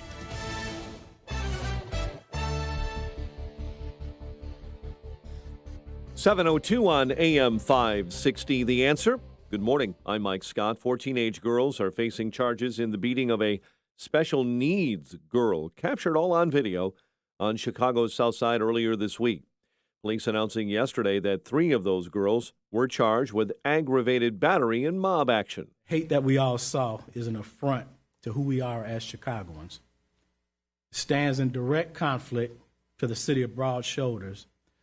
We all have to work together to help ensure that this type of behavior is rooted out of our communities and our city. That's Eddie Johnson, the Chicago police superintendent. Later in the day after that news conference, another teen girl was charged with aggravated battery. There is a court date upcoming for all of those teens. Lawyers for the mother and daughter accused of killing a pregnant Chicago teen in April now asking for a gag order in that case. Attorneys for Clarissa and Desiree Figueroa made the request yesterday. Cook County judge will decide whether to issue that gag order in September. A truck driver is dead after a fiery crash on I-55 near Wilmington. State police say the wreck happened yesterday afternoon when a semi rear-ended a pickup near Lorenzo Road. Authorities are asking for the public's help in finding a missing South Elgin woman. Police say Tiffany Keo Kanlaya was last seen on video last Friday at Chicago's Union Station, the 19-year-old carrying a black backpack and a black suitcase. Illinois' home buyout requests are up dramatically after record flooding this year. The administrator of the buyout program says the team has received pre-applications on about 375 homes and 14 businesses. The Bears reporting to their first full day of practice today at Olivet Nazarene University. Nelson Cruz, 3 home runs. Twins, 10-3 winners over the White Sox. Cubs open up a key 3-game set with the Brewers tonight at Miller Park. The news, a service of Lowe's. Do it right to save 5% every day by shopping at Lowe's, in-store or online. Save 5% on eligible purchases just by using your Lowe's Advantage card. Do it right for less. Start with Lowe's. Subject to credit approval. Cannot be combined with other credit offers. Exclusions apply. See store for details. U.S. only. 7:04, a check of traffic and weather on the way next on AM 560.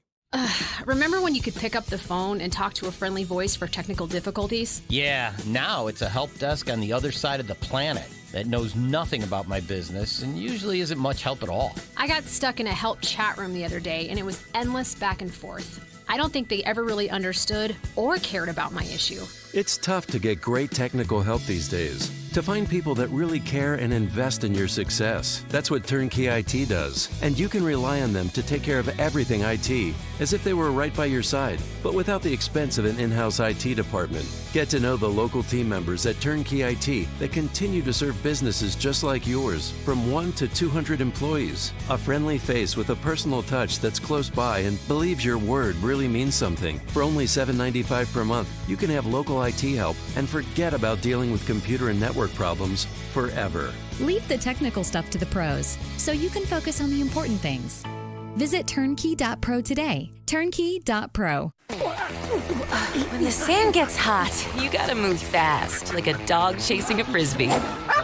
Move just as fast to the Ford Hurry Up and Save sales event. Because for the first time ever, you can get 20% estimated savings on select Ford vehicles. Plus, earn complimentary maintenance through Ford Pass Rewards. Don't let this hot deal on America's best-selling brand pass you by. Get into the Ford Hurry Up and Save sales event. Based on 2010 through 2018 calendar year sales. Modem must be activated within 60 days of purchase through the Ford Pass app on a smartphone and remain active for at least 6 months after activation. Eligible on select 2019 model year vehicles. Vehicle must have arrived at dealer at least 61 days prior to the sale date. Estimated savings include an average dealer discount based on a sales survey of average discounts offered by Ford dealers nationally. Discount may vary. Dealer determines price. For all offers, take new retail delivery from an authorized Ford dealer stock by 9/3/19. See participating dealer for complete details. Did you miss the open enrollment this year? I can help you purchase a PPO health insurance plan at any time that eliminates the mandatory maternity coverage. This is Tom Marabali, your health insurance advocate and independent producer for Blue Cross Blue Shield of Illinois and other carriers. If you're over 50 and are covered by the Affordable Care Act, you're paying for maternity coverage every month whether you want it or not. In Chicago, the least expensive PPO health insurance plan under the ACA will cost $572 per month with a total out-of-pocket cost of $7,900 before your bills are paid at 100%. I can show you how to eliminate the mandatory maternity coverage and lower your monthly premium to $278 per month with a total out-of-pocket cost of $2,500 before your bills are paid at 100%. That's a savings of $294 a month and over $5,000 with my lower deductible. For a free quote and to see if you qualify, call me, Tom Marabali, at 630-863-3477. That's 630-863-3477. Staples is your back-to-school destination. Get all the supplies you need at incredibly low prices. Right now, get a 10-pack of Crayola broad tip markers with 2 bonus markers included for just 97 cents. In-store only. Ends 8/31/19. Limit 30 while supplies last. Staples.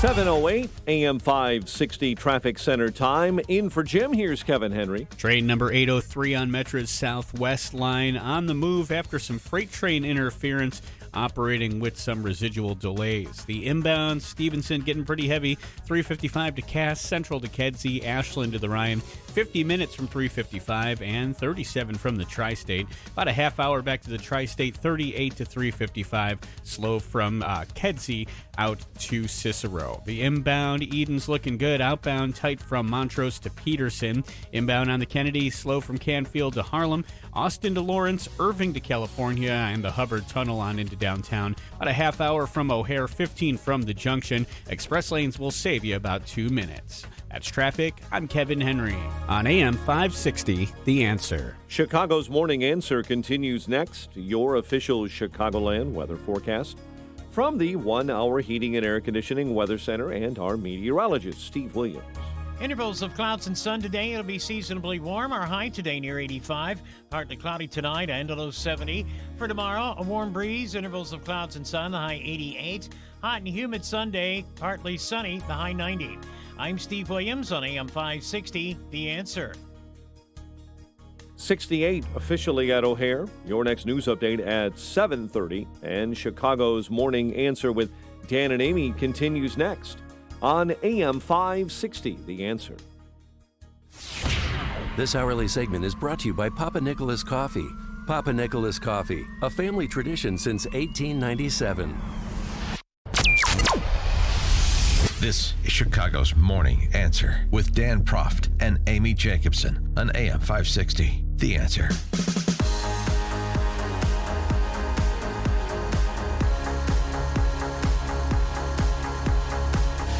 Top of the morning, Dan and Amy.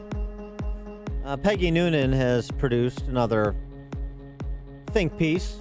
Good topic of discussion. Timely. Mentioned it on the show before. You remember Victor Davis Hanson's one-sentence formulation about the Trump presidential candidacy?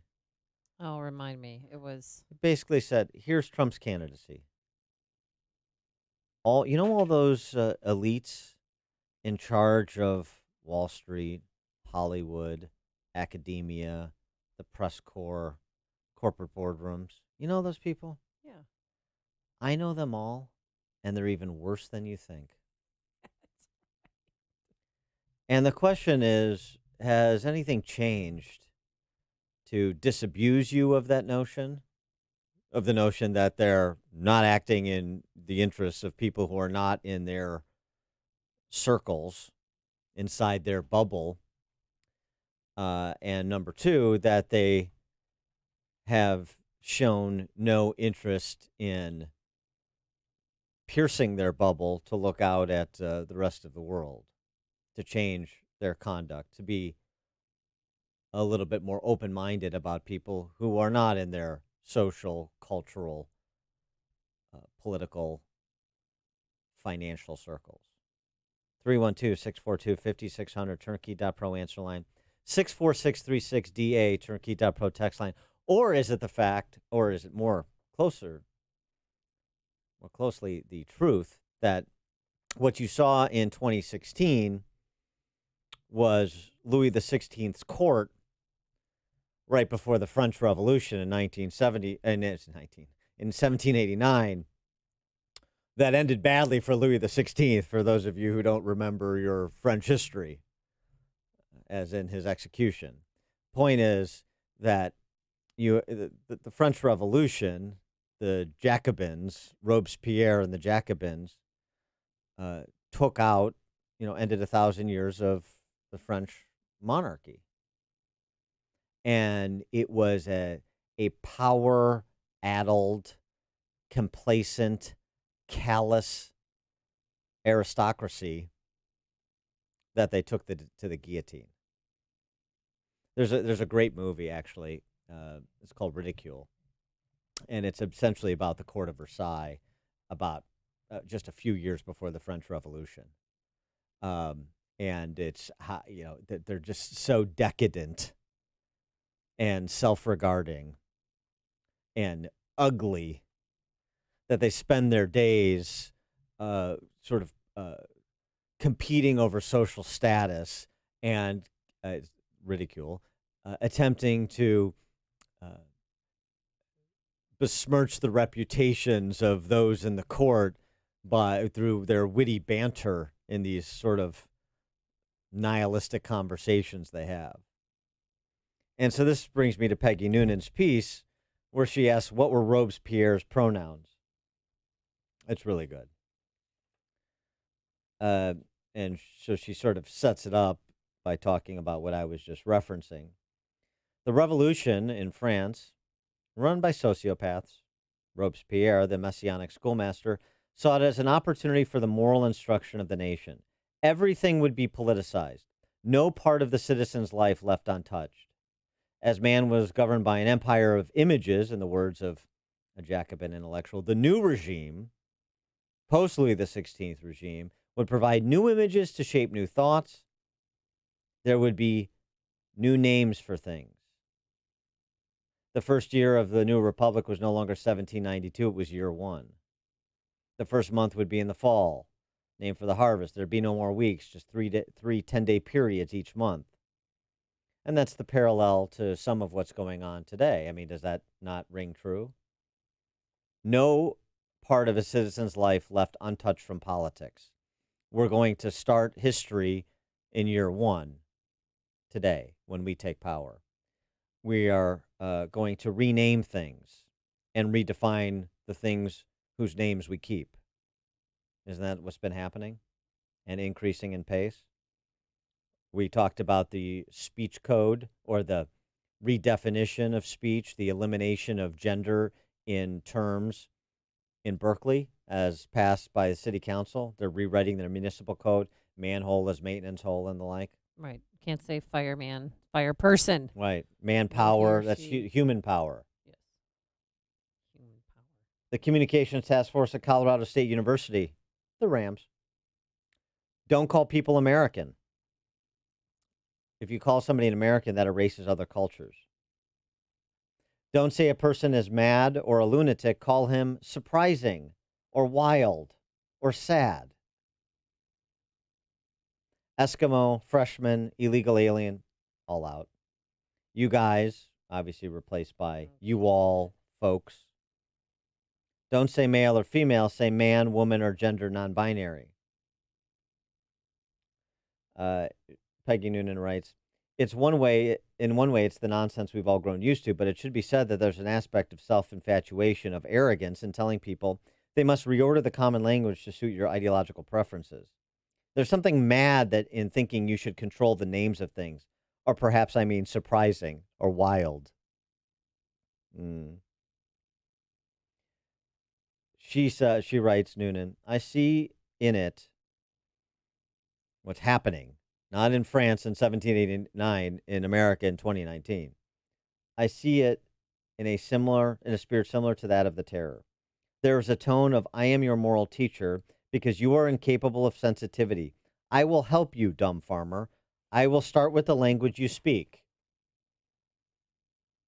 An odd thing is they always insist they're doing this in the name of kindness and large-spiritedness, and yet have you ever met them? They're not individually kind or large-spirited.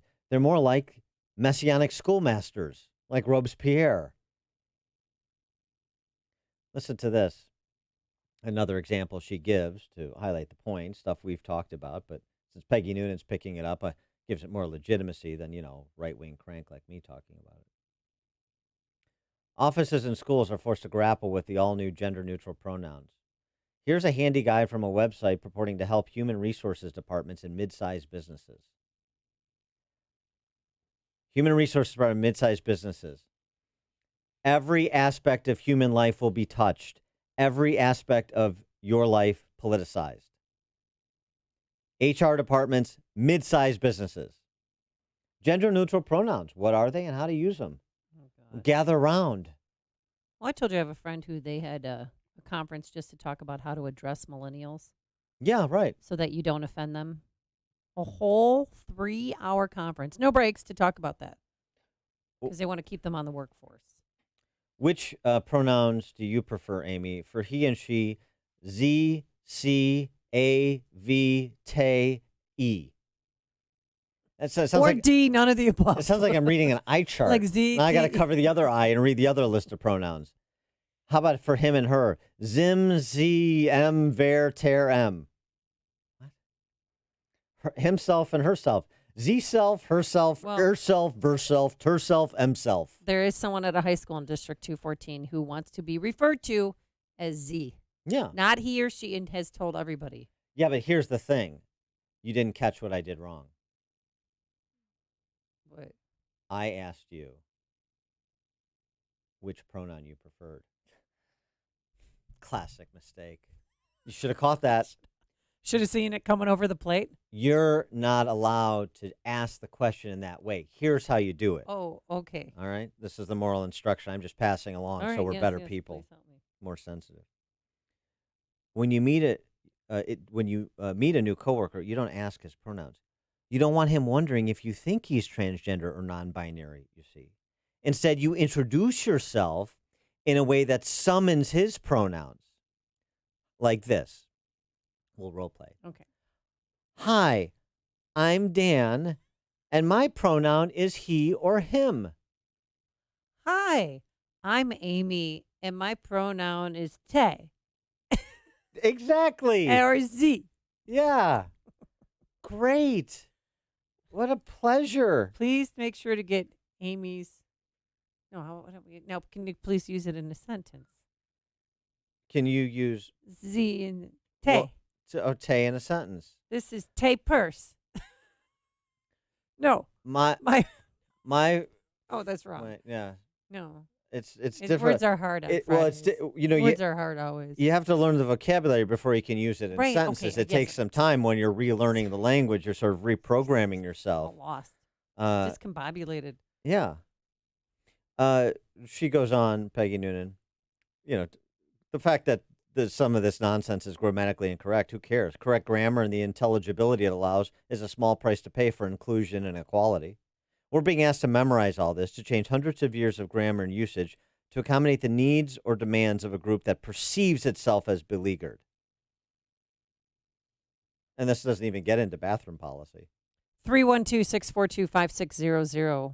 What pronoun do you want to be used for yourself? How many bathrooms do you want at the office? There's no longer men's room and women's room, so you have to have one expanded bathroom everyone can use. No, we'll have 3. But there may be a stigma to using the third, so keep 2 bathrooms but remove all designations. But the women don't want to put on their makeup with men coming in and out. But the men don't want women walking in on them. That's a harassment suit waiting to happen. She writes, it's all insane. All of it. Peggy Noonan writing. But we're moving forward, renaming the months and the sexes, reordering the language. You wonder how the people who push all this got so much power? But then how did Robespierre? A addled elite class that defers to anyone prosecuting a grievance. More than that, they adopts whatever the person prosecuting a grievance wants as the remedy. And they decry anybody who's not on board as a deplorable. So the difference between the French Revolution and what is happening here, potentially could happen here. Oh, yes, the aristocracy of the Versailles court is going to be taken out. Guarantee that. But then it will, I guess in similar fashion, it will usher in a period of Jacobin rule where those who are not taking to the reprogramming, taking to the new words and new definitions, meet violent potentially ends. I mean, that's what punctuated the French Revolution. It wasn't the Reign of Terror as a feature of the French Revolution. The French Revolution in its entirety was a reign of terror. Violence was the feature. David and McCook, you're on Chicago's Morning Answer. Happy Friday, you people. Thank you. Amy, folk. I have made a huge mistake. Every time I call, I say hi guys or good morning guys. And Amy, I am so sorry from the bottom of my heart. I don't know if we can accept that apology, David. I want to talk to my people. Thanks for the call. Jerry in Palatine. Jerry. Hi, I was trying to review. I think you said that "te" was a pronoun now. Yeah. Mm-hmm. So does that mean that buckwheat was decades ahead of his time when he would say "ote"? Spelled differently. Thanks for the call, Jerry. Yeah, this is T-E-Y. That was T-A-H, I think. John in Palatine. Hi, Dan and Amy. I suppose Lammy Lamb is off the table now. Oh, no, Lammy Lamb stay. My question is, Dan, you have a strong command of the language, and you understand the importance of using words precisely. And so I was wondering, a lot of our language, be it the English language or any other European or Spanish language, is derived from old languages and Spanish and so forth, or Latin. Yeah. And so where do these nonsense words count their origins from, besides some asshat? Yeah, besides some asshat, that's a great question. I don't know the etymology of these pronouns. It would be a great PhD thesis, wouldn't it? The etymology of these made-up pronouns, the gender-neutral pronouns. I suspect you could spin a wheel and land on any English department at any university in this country and probably have them be as culpable as anyone. But yeah, I don't know. It's a good point. But, you just but it's just reinventing on the fly, right? What's the rhyme from 1984? Under the chestnut tree, under the spreading chestnut tree, under the spreading chestnut tree, I sold you and you sold me. If you're talking about it, Dan and Amy are talking about it. It's Chicago's Morning Answer on AM 560. The Answer. Is your old AC a clunker? Does it clunk, leak, or make weird noises? Could be it's on its way out. Luckily, the highly trained techs at your local 1 Hour Heating and Air Conditioning will replace your AC with new top-tier equipment. And isn't that what you want to hear?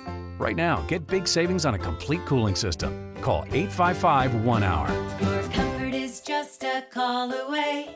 Call 1 Hour. Terms and conditions may apply. Call for details. Independently owned and operated. Licensed in the respective state or county. Highland Park Ford Lincoln's in the house. Here's Alan Marty. We're back on the radio and getting bigger than ever. We're the #1 Lincoln dealer in town. And Chicagoland's first ever Ford Lincoln Superstore, too. Folks like our great deals, for sure. Just yesterday, I got attacked by the paparazzi. Really? But I think the groupies are the worst. Groupies? All the Highland Park groupies we have. Sure. Right, Al. The Highland Park Ford Lincoln Superstore. Call 1-800-984-9000 or go to alanmarty.com. Well, I have groupies. A rich fantasy life is important. This is Alan Marty. Deal with us. Well, he has made it official. Mike Lindell, the creator and founder of MyPillow, will not run for Congress and run against Omar. Well, the answer is not at this time. That was kind of taken all out of context, but I did say if the Lord wanted me to run, I would run. And but it was like all these. Yesterday, I was bombarded in the news. They're going, "We heard you're running. We heard you're running." And I would love to do it, but I've got such a big platform going on right now, and I want to help the president, help turn Minnesota completely red, and get the right people in office that are going to just help our state and be one of the amazing states in the country. I like it. That's a good call. It's a terrible district, but I got an idea for him. Maybe What? he's got an idea for him, too. A new idea on the Giza cotton sheets No, politically. You handle the MyPillow stuff. and the mattress toppers? Tina Smith, the senator, finishing out Al Franken's unexpired term, Oh, run yeah. against Tina Smith for Senate, add to the majority in the Senate, and run statewide, which gives him more of an opportunity, I think, as a conservative. You could call him, and you should call him at 800-489-0201. Type in Amy for your promo code and get really the best deal ever out of 2-pack of premium MyPillows for only $69.98. 2-pack. That's the lowest offer ever offered on radio or TV. Go to MyPillow.com, type Amy in that promo code, or call 800-489-0201. 30% off the pet beds, those mattress toppers, and, of course, my favorite, the Giza cotton sheets. They come in all different colors and all shapes and sizes. So act now to get these amazing deals. MyPillow.com, promo code Amy. Attention maintenance coordinators. Fans are a vital part of your business's building or factory. You've got to keep the air moving. But when they break down or need service, who can you call? Vans Industrial repair all types of fans, from small wall fans to large air movers. Hi, I'm Dave Van Camp, president of Vans Industrial. Fan repair is one of many services that Vans offers. If you have a fan with a damaged shaft, bearing, impeller, or housing, we can help. And if you need a new fan, we handle all major brands and can provide engineering assistance to properly size your new fan. Our crews can respond to your emergencies or routine maintenance and will have your fan back up and running fast. And when we're done repairing your fan, we can also dynamically balance it so it runs smooth for years to come. Vans uses only the best and safest union-trained mechanics, insured at the highest level, to perform the job right. Call 833-VANS-IND to get your fan repaired today. That's 833-VANS-IND. Or on the web at vansindustrial.com. All right, I got them in the mail yesterday. These amazing, convenient travel bottles containing a free additional week supply of Balance of Nature's fruits and veggies. And Justin Kosick, if I give you this for a week, will you try it and see if you've noticed any difference? I'm the test guinea pig. I'll do it. All right, but you're going to be dedicated to the cause, right? Oh, I'm going to be lifting cars by the end of this. Because we're not all getting enough fruits and veggies at all those summer barbecues where there's beer and brats and hot dogs. So do something for yourself. Take charge of your body. Start living a healthier life because we need those fruits and veggies. And when you take just 6 capsules of Balance of Nature, you're getting 10 servings of 31 fruits and veggies. It really is that easy and that convenient. A lot of us are traveling this summer too. So if you order now, you'll receive free shipping plus 25% off your order. And they'll throw in this set of convenient travel bottles, which contain a free additional week supply of Balance of Nature. This is the number to call, 800-246-8751. That's 800-246-8751. Use discount code Chicago or go to balanceofnature.com, discount code Chicago. AM 560, The Answer.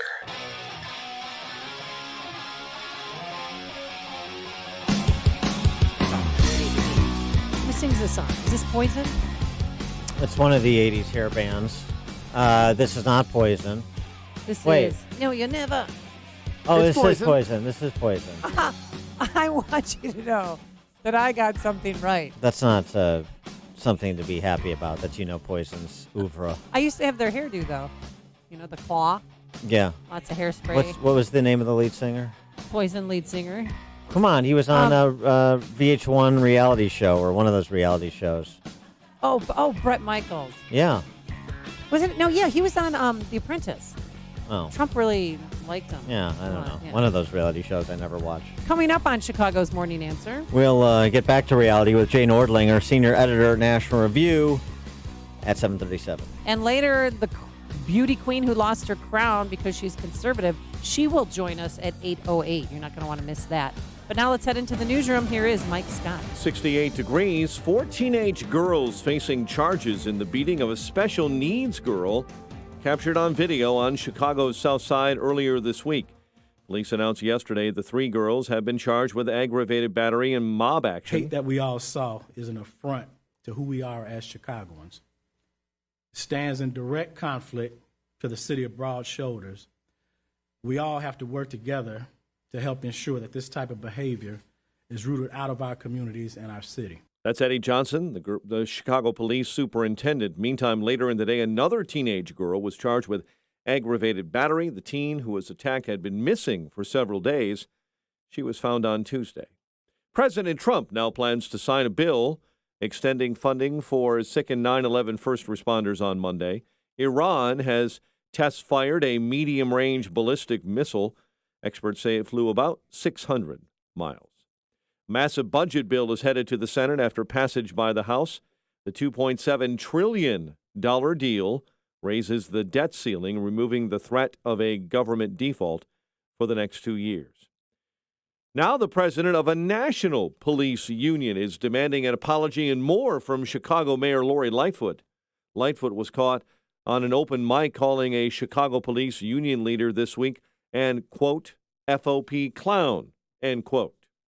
National FOP President Chuck Canterbury saying this morning the mayor needs to conduct herself with much more dignity and build relationships with Chicago police.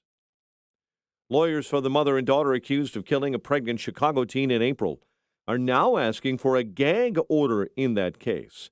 Attorneys for Clarissa and Desiree Figueroa made the request yesterday in Cook County Court. The Bears are holding their first practice of training camp today at Olivet Nazarene in Bourbonnais, but it's not an open practice. The first open practice is actually tomorrow morning.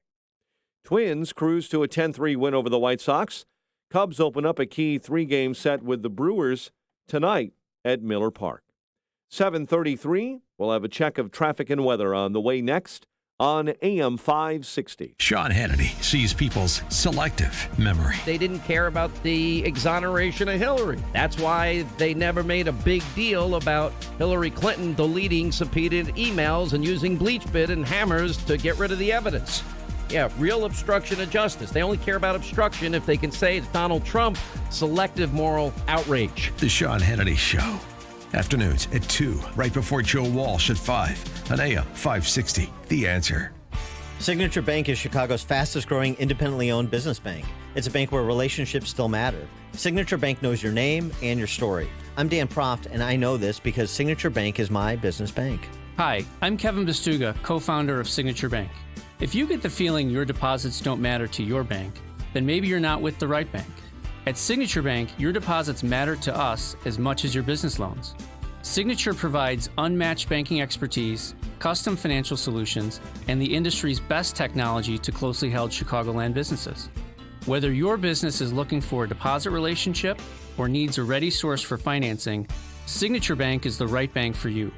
Call us today to see how Signature Bank can help your business grow and thrive. Signature Bank is looking for their next success story. To learn more about turning your business vision into reality, visit signaturebank.bank. Signature Bank, helping local businesses succeed. Member FDIC, Equal Housing Lender. Blue Emu supports healthy muscles and joints. Blue Emu works fast and you won't stink. Balance of Nature, changing the world one life at a time. I don't know if you know what I'm saying, but all of a sudden it kicked in. I don't know how long it took it to kick in, but it kicked in. I feel it. I have more spring in the old step than I did before. Somebody told me, they said, boy, what is with you? You're getting too lively. I said, I just feel great, and I do, and it just hit me all of a sudden. So I am so happy with the product. It's fabulous. Experience the difference for yourself. Receive 25% off your first preferred purchase of Balance of Nature. Plus, get a set of convenient travel bottles containing a free additional week supply of Balance of Nature's fruits and veggies. You will still receive free shipping on every order. This is a limited offer and may end at any time. Call 800-2468-751 or go to balanceofnature.com and use discount code CHICAGO. 7:36 in the AM 560 traffic center. In for Jim, here's Kevin Henry. Delay free either side of the Edens, though the spur ramp has an eastbound delay from the Tri-State to the Toll Plaza. Kennedy inbound delays Canfield to Harlem, Irving to Diversey, Ohio into downtown. 26 from the airport, about 18 minutes from Montrose Express, save you 14. Those are slow Addison to Diversey and Ogden to Ohio. Outbound Kennedy okay to the junction, but then slow Lawrence out to Canfield. Stop and go inbound Ike Extension, St. Charles to the Tri-State. 17th to Des Plaines and Laramie to the Byrne Interchange, also slow. Outbound is tight from Austin to First, 25th to Manheim. Stop and go inbound Stevenson Central to Kedzie, again from Ashland to the Ryan. Outbound Kedzie to Central, and LaGrange out to the Tri-State. That's traffic. I'm Kevin Henry on AM 560, The Answer. The news, a service of Walmart, introducing free next-day delivery from Walmart. So, when you're in the store and forget what you actually needed, you can still get it the next day. Get your must-have items delivered tomorrow with no membership fees at walmart.com. On eligible items only. $35 minimum order, not available in all locations. Chicago's Morning Answer continues next. Your official Chicagoland weather forecast from the 1 Hour Heating and Air Conditioning Weather Center. Seasonably warm, clouds and sunshine today, high 85. Currently 70 degrees. Your next news update is at 8. Chicago's Morning Answer with Dan and Amy continues next on AM 560, The Answer. Make sure to check out the Income Store live video stream of today's show right now at 560theanswer.com. If you're looking for the latest news, insight into what it means, and the sharpest opinion, there's only one station in Chicago where you can turn, and it's this one. We're AM 560, The Answer.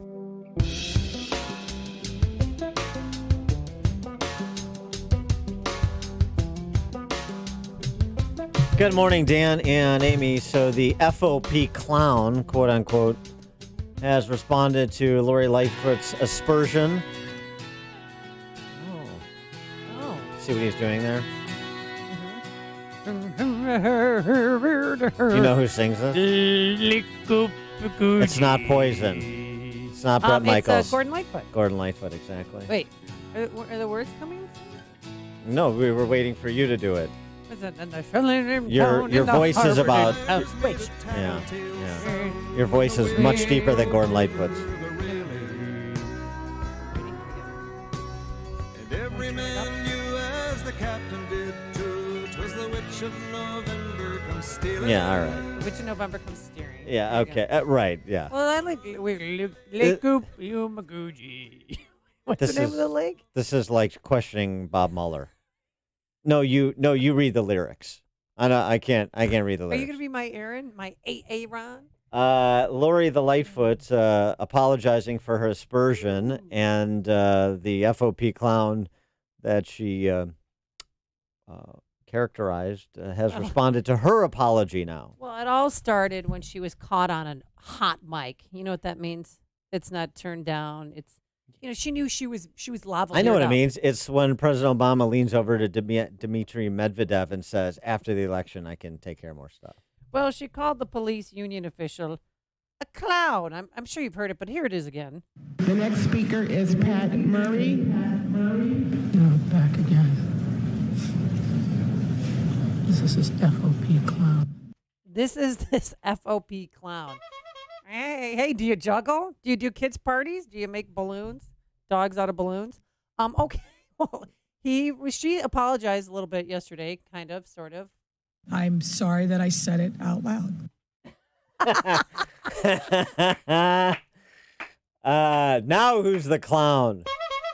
312-642-5600, turnkey.pro answer line, 646-36DA, turnkey.pro text line. Do you think Patrick Murray should accept Lori Lightfoot's apology out loud? Well, these two have some bad blood, but I mean, she needs to respect him. He's been an officer for 30 years, and he now represents, is representative for the FOP. And this isn't the time to be fighting when we have such chronic violence going on in Chicago. Another warm weekend ahead of us.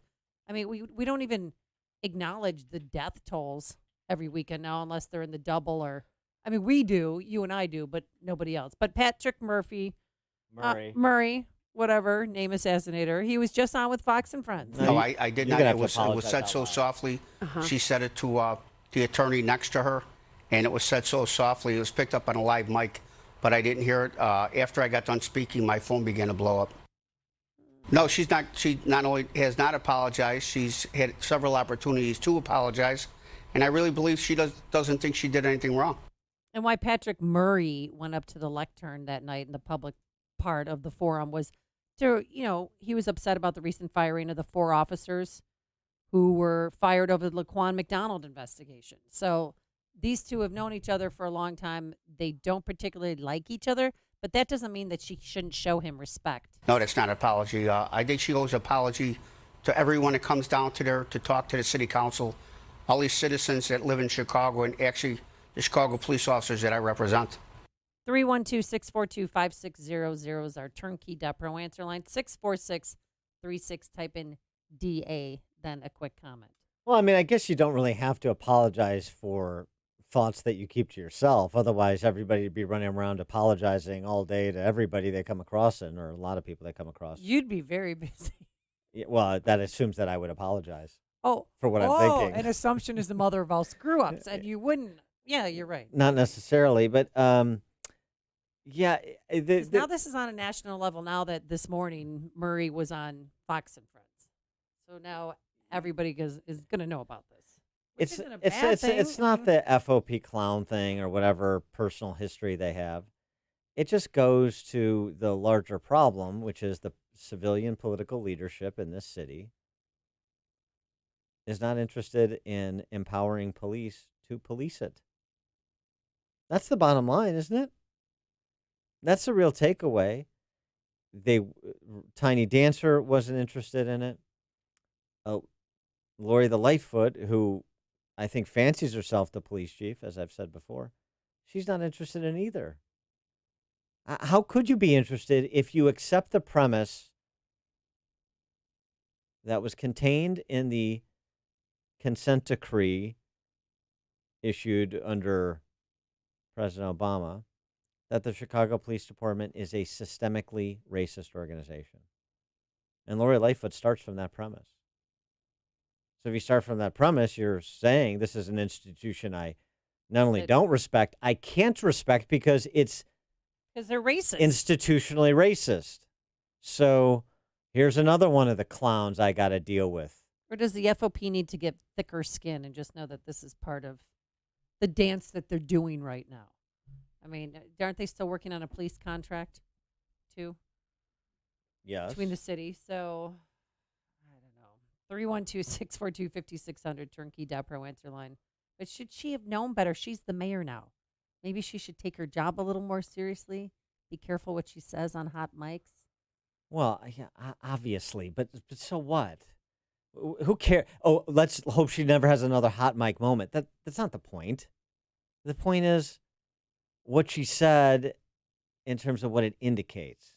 What does it tell you about Lori Lightfoot? What does it tell you about what kind of mayor she's going to be? Those are the questions you should be asking yourself, not this nonsense. But you should apologize, but really mean it. I want you to really sound contrite. Who gives a rat's ass about apologies from politicians you can't stand? Why do we always do this dance? You better apologize. We're not moving on until you apologize. Bend the knee. You must bend the knee. Cares? What does it tell you about the civilian political leadership in the city? What does it tell you about the new mayor? Ask yourself that question. That's what FOP and Chicago police and Patrick Murray and everybody else should be focused on. Oh, then right. And it's not like Murray comes across that way too. Oh, yeah, I didn't really feel like she really meant her apology. I know it's not good enough. My feelings are still hurt. I don't care. I don't care about Patrick Murray's feelings. I don't care about the fact that it was a hot mic. And I don't care that she all that stuff is just like grade school silliness. Well, it just proves What she's is the inherently biased takeaway? to Chicago police. What's the takeaway? Inherently biased. What does that mean? Those are the left's words. It's not about what is it. What is Lori Lightfoot's posture towards police and public safety? That's the question. And what does that comment tell you? They're racist, and she thinks that they're clowns, being led by Patrick Murray. Well, he's not even the president. Kevin Graham is. Kevin Graham, right? But she deals with Patrick Murray a lot. Vic on the north side. Yeah, it's so disturbing to hear this. Our Canterbury, our national president of FOP, usually doesn't involve himself in Chicago politics, but for him to come out and make a statement, I think that gives great impotence to the seriousness of this. But what's equally disturbing to me is that our superintendent, when asked about this, he took a stand that he's not going to get into this fight and make a comment about it. And I understand his relationship with the mayor is shaky to begin with, but that shows you now he's the leader of the police department. He's the superintendent, but yet we can't expect him to defend us either. Vic, let me ask you a question though. So, what does that statement mean to you? The statement that she was caught making. What does it tell you about her attitude to police, and what's the impact of that? Well, every major city. Let's take New York City. When there's an election, the first thing that New York City mayor does, he contacts their police union to see exactly what the needs are. In this case, it's like we're just a sideshow. We have to have a police department, and she seems to be operating like a tyrant. And I understand she has a chance to pick a police superintendent, but it's a necessary evil that she regards us as. And I've been a policeman a long time. I've been retired a while. But we've never had a mayor like this who just openly disregards our importance to the city of Chicago. And it's an insult to the citizens, too. Thanks for the call, Vic. Appreciate it. Kurt in Lamont, you're on Chicago's Morning Answer. Yeah, hi, Dan and Amy. Thanks for taking the call. I think my comment is that, when you have the mayor blaming Indiana for all the violence problems in Chicago, that tells you that the priority is not going to be solving the problems, but finding another excuse for why the problems continue. Well, right. Thanks for the call, Kurt. And by the way, that's another good example of the extension of the tiny dancer rhetoric. So, again, I ask, what's changed? Do the police have any more support from civilian political authorities today than they did for the last 8 years? Do you have the sense that Lori Lightfoot is going to shift any paradigms that would enhance peace in Chicago? Or do you get the sense that she's doubling down?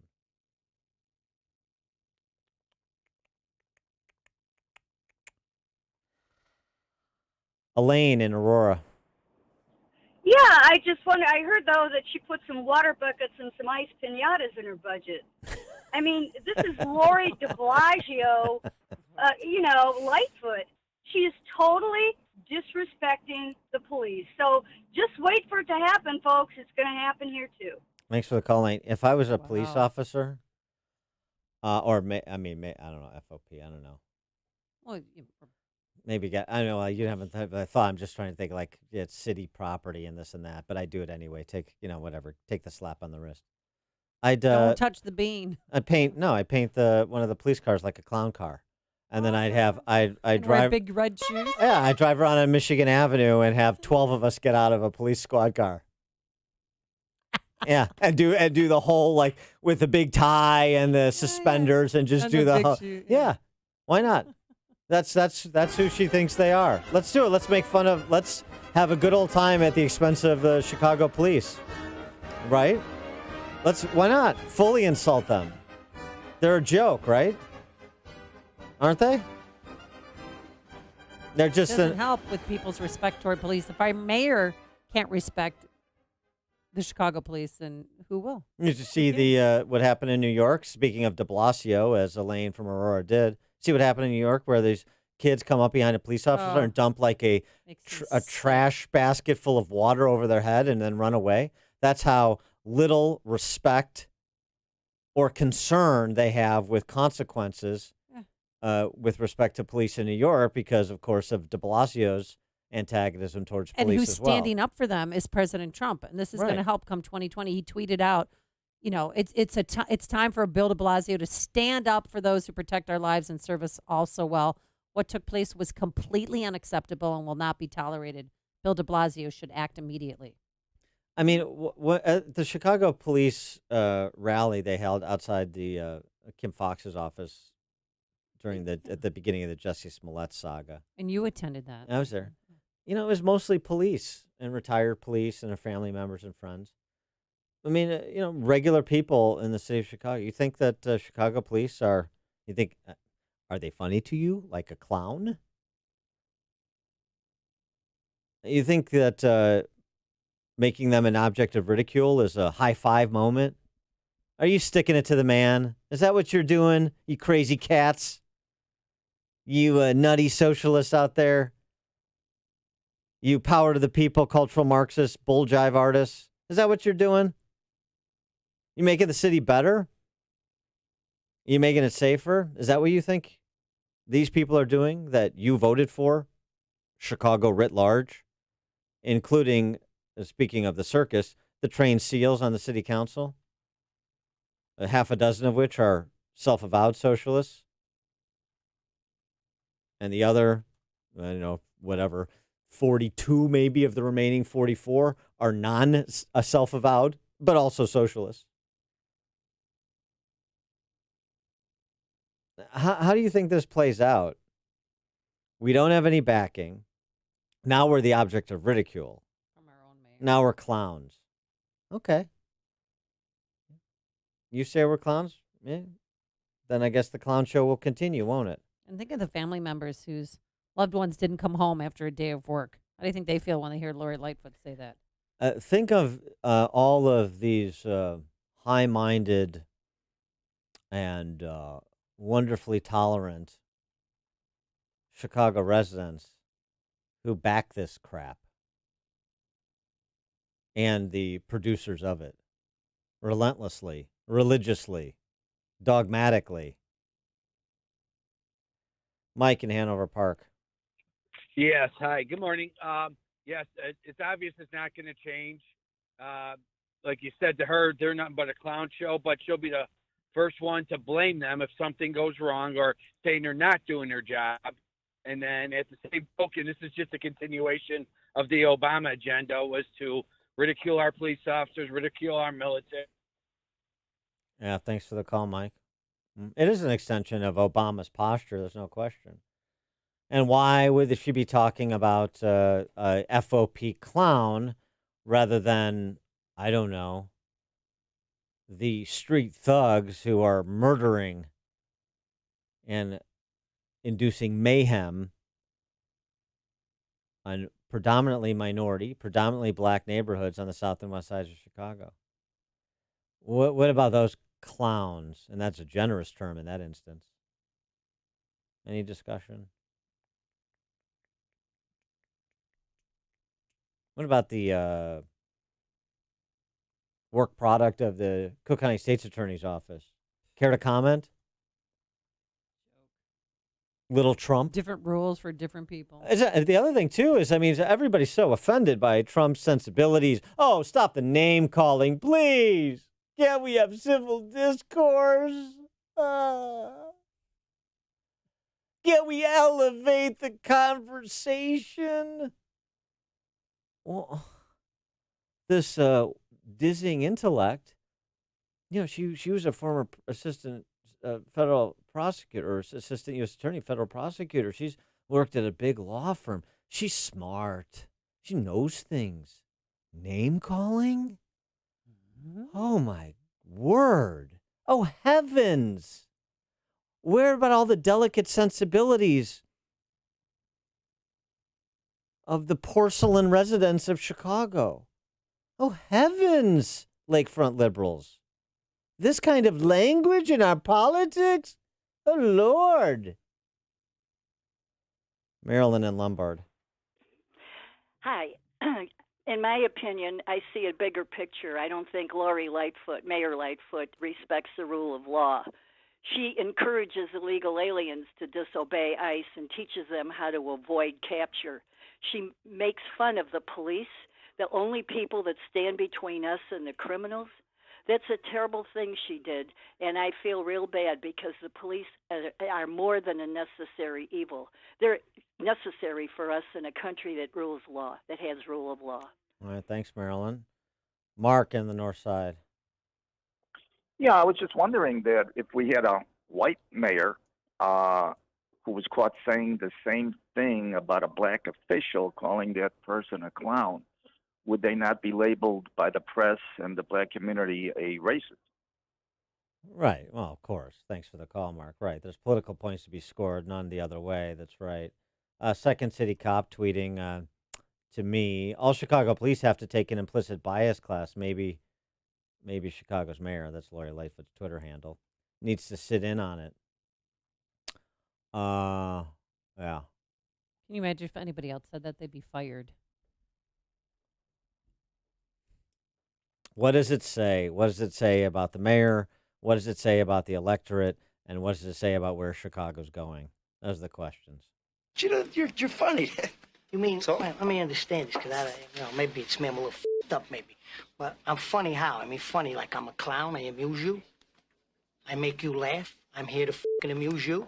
What do you mean funny? Funny how? How am I funny? This is the morning show more Chicago radio listeners are choosing. This is Chicago's Morning Answer on AM 560. The Answer. Hey guys, Ken here from Income Store. I needed to take a minute just to brag on our almost 200 amazing employees. In 2009, we changed our tagline to, "We can grow any business in any industry at any time." The world trusted us and helped us become a 5-time Inc. 5000 honoree. Our 200 employees have done two major things at the same time. We manage 1,800 money-making websites and over 260 e-commerce sites for our client partners across the globe. 34% of Americans visited one of these assets last year. But at the same time, these amazing employees have stopped their life every single week and recorded videos and podcasts of exactly how we grow these digital assets.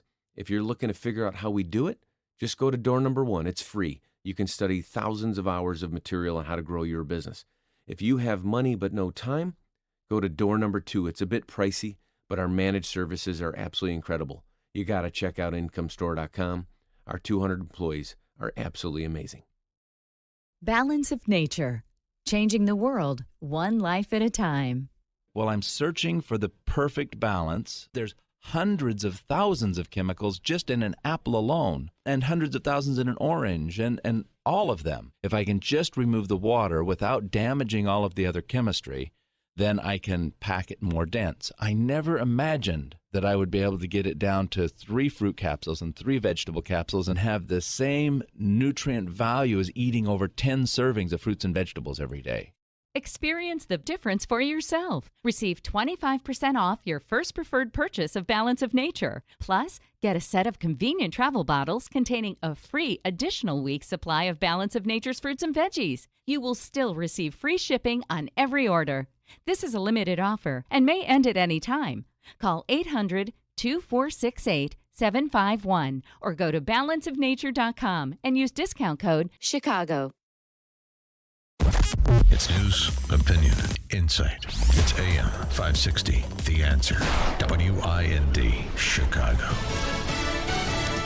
He dismissed North Korea's missile tests as just short range. I'm Dave Anthony, Fox News. Then President Trump told Fox's Sean Hannity. I think with North Korea, we've been doing very well, but that doesn't mean it's going to continue. We have a relationship. This week's after his last meeting with Kim Jong-un trying to restart nuclear talks. What is North Korea saying? Fox's Simon Owen is here live to tell us. Dave, North Korea describing its latest missile launches as a solemn warning to South Korea. State TV running a message accusing the South of suicidal acts. First, buying high-tech weapons like American fighter jets, and second, planning joint military exercises with the U.S. The message doesn't attack the United States, suggesting the North may be leaving the door open to restarting nuclear weapons talks. But South Korea says this launch of a new weapon represents a military threat. Dave? Simon, Iran also test fired a missile this week. Secretary of State Pompeo told Fox the U.S. keeps punishing Iran. Our economic pressure campaign has been designed to cut off their capacity to inflict malign activity, and we've been very successful at that. President Trump also told Fox he watched a lot of the Robert Mueller hearings. This was a fake witch hunt, and it should never be allowed to happen to another president again. He called the investigation treason. Democrats say the former special counsel's testimony underscored Trump lies and possible obstruction of justice. A man's badly injured in New York City after police say he jumped in front of a subway train this morning. He had a backpack with him. In it, a gray pipe wrapped in what I'm told is electrical tape with caps on both ends. I'm told by a source that this is likely a pipe bomb. That's Fox's Robert Moses outside the station. The bomb squad, though, just reported it's no longer a threat. The economy has slowed down. Second quarter growth just 2.1% compared to 3.1% in the first 3 months of this year. Many economists expect the Federal Reserve could make an interest rate cut next week, trying to stave off further economic weakness. This is Fox News. 72 degrees at 8:02 on AM 560. The Answer. Good morning, everyone. I'm Mike Scott. 4 teenage girls are facing charges in the beating of a special needs girl captured on video on Chicago's South Side. That happened earlier this week. Police announced yesterday that 3 girls have been charged with aggravated battery and mob action. 2 of the alleged offenders were charged last night with aggravated battery. 1 was charged with mob action. These are all felony charges. That's Lieutenant Ozzie Valdez with Chicago Police. The video shows people beating the 15-year-old girl as she screams and tries to fend them off. Later in the day yesterday, another teen girl was charged with aggravated battery. They have a court date today. No one hurt after gunfire erupts near the Shedd Aquarium in Chicago. 2 groups of people began shooting at each other last night in the 700 block of East Solidarity Drive. No injuries, but a vehicle was heavily damaged. Chicago police are still searching for the man wanted for questioning in a slashing attack last week that critically injured a DePaul graduate on the north side. Authorities released new photographs of the suspect yesterday after releasing a video of a man riding a bike in the Lakeview neighborhood the day before. The Chicago Public Schools Inspector General says during the last school year, his office received about 3 complaints of sexual misconduct daily. In a report this week to the Board of Education, the Office of Inspector General said the vast majority of those 458 allegations relate to leering or other concerning behavior by a staff member, a contractor, or a volunteer. 3 home runs for Nelson Cruz in the Twins' 10-3 win over the White Sox. Cubs open up a key set with the Brewers tonight at Miller Park. 8:04 time for the AM 560 Business Beat. From the Fox Business Network, here's Ginny Casola. From the Fox Business Network, Twitter is reporting a mixed quarter. Though its earnings were weaker than forecast, the money it brings in, its revenue, was stronger than predicted. The company is reporting 139 million daily active users, more than expected. Amazon's business improved in the spring quarter, but not as much as Wall Street predicted. Investors are accustomed to seeing record growth from Amazon. It's spending more to deliver things to Prime members in one day. Its worldwide shipping costs increased 36% in the quarter. Google parent company Alphabet reported a stronger than expected quarter. Iconic images from Ebony and Jet magazines have been sold to a group of foundations who will donate the collection to the Smithsonian National Museum of African American History and Culture and the Getty Research Institute. With the Fox Business Report, I'm Ginny Cosola. 8:05. Business is a service of Signature Bank, helping local businesses succeed. Visit signaturebank.bank for your commercial banking needs. A check of traffic and weather on the way next on AM 560. Gas prices in Illinois have gone up. Way up. Fill her up. Thanks to Governor Pritzker and our lawmakers in Springfield. You're probably feeling some pain at the pump. Well, AM 560 and Croggy's Mobile Service Center in Addison want to ease your pain by giving you a $50 gas card. That's right, $50 to fill up your tank at any Exxon Mobil station. To enter for your chance to win, go to 560theanswer.com/gas. Townstone Financial is synonymous with great rates, low closing costs, and phenomenal service to the thousands who have completed purchases and refinances with us since 2002. Hi, my name is Barry Sterner, owner of Townstone Financial. Let's hear about the Townstone experience from one of our customers. With my house here in Chicago, you guys did my first mortgage, and then we just did the second one on a refi. Let's pick my three lenders that my realtor said that he used, and I'm like, they're not going to come close to Zach, but like, let's just play with them. And I did, and they didn't come close. Yeah, they're like, yeah, we can't match that. That's fact. You can't compete with Townstone. Remember, nobody values your business more than Townstone Financial, and I'm always available to answer your questions. Call me now at 312-896-2110. That's 312-896-2110. Or go to townstone.com. That's TOWNSTONE.com. Townstone Financial is licensed in Indiana, Michigan, Wisconsin, Florida, NMLS 136639, www.nmlsconsumeraccess.org, equal housing lender. When the sand gets hot, you gotta move fast, like a dog chasing a Frisbee. Move just as fast to the Ford Hurry Up and Save sales event. Because for the first time ever, you can get 20% estimated savings on select Ford vehicles. Plus, earn complimentary maintenance through Ford Pass Rewards. Don't let this hot deal on America's best-selling brand pass you by. Get into the Ford Hurry Up and Save sales event. Based on 2010 through 2018 calendar year sales. Modem must be activated within 60 days of purchase through the Ford Pass app on a smartphone and remain active for at least 6 months after activation. Eligible on select 2019 model year vehicles. Vehicle must have arrived at dealer at least 61 days prior to the sale date. Estimated savings include an average dealer discount based on a sales survey of average discounts offered by Ford dealers nationally. Discount may vary. Dealer determines price. For all offers, take new retail delivery from an authorized Ford dealer stock by 9/3/19. See participating dealer for complete details.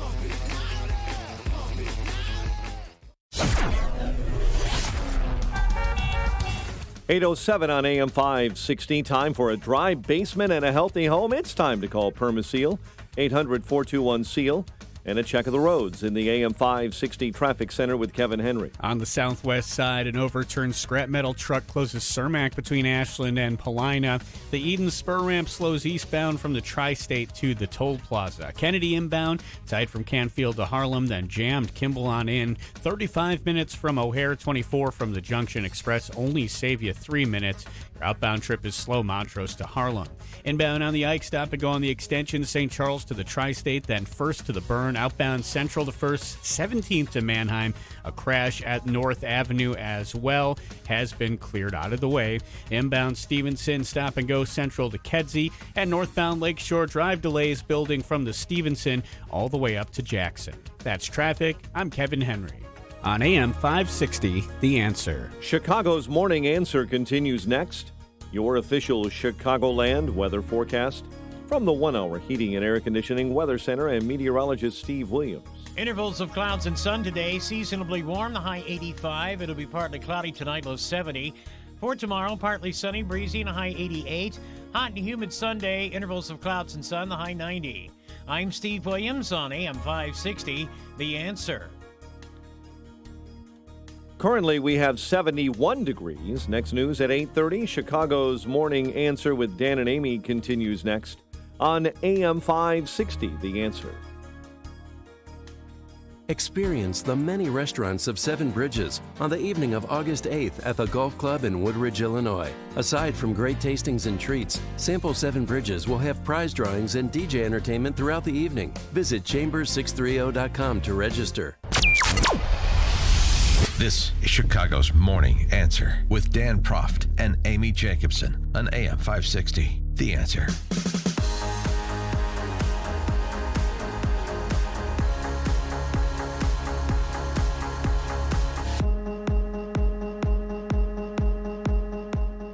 Good morning, Dan and Amy. We talked about it earlier in the week before we were relegated to it doing wall-to-wall Mueller, and that was this curious case in Michigan, University of Michigan student, former Miss Michigan World, Kathy Zhu is her name, Chinese-American student, competed, won the Miss Michigan World title pageant, and then had her title stripped from her because of some tweets.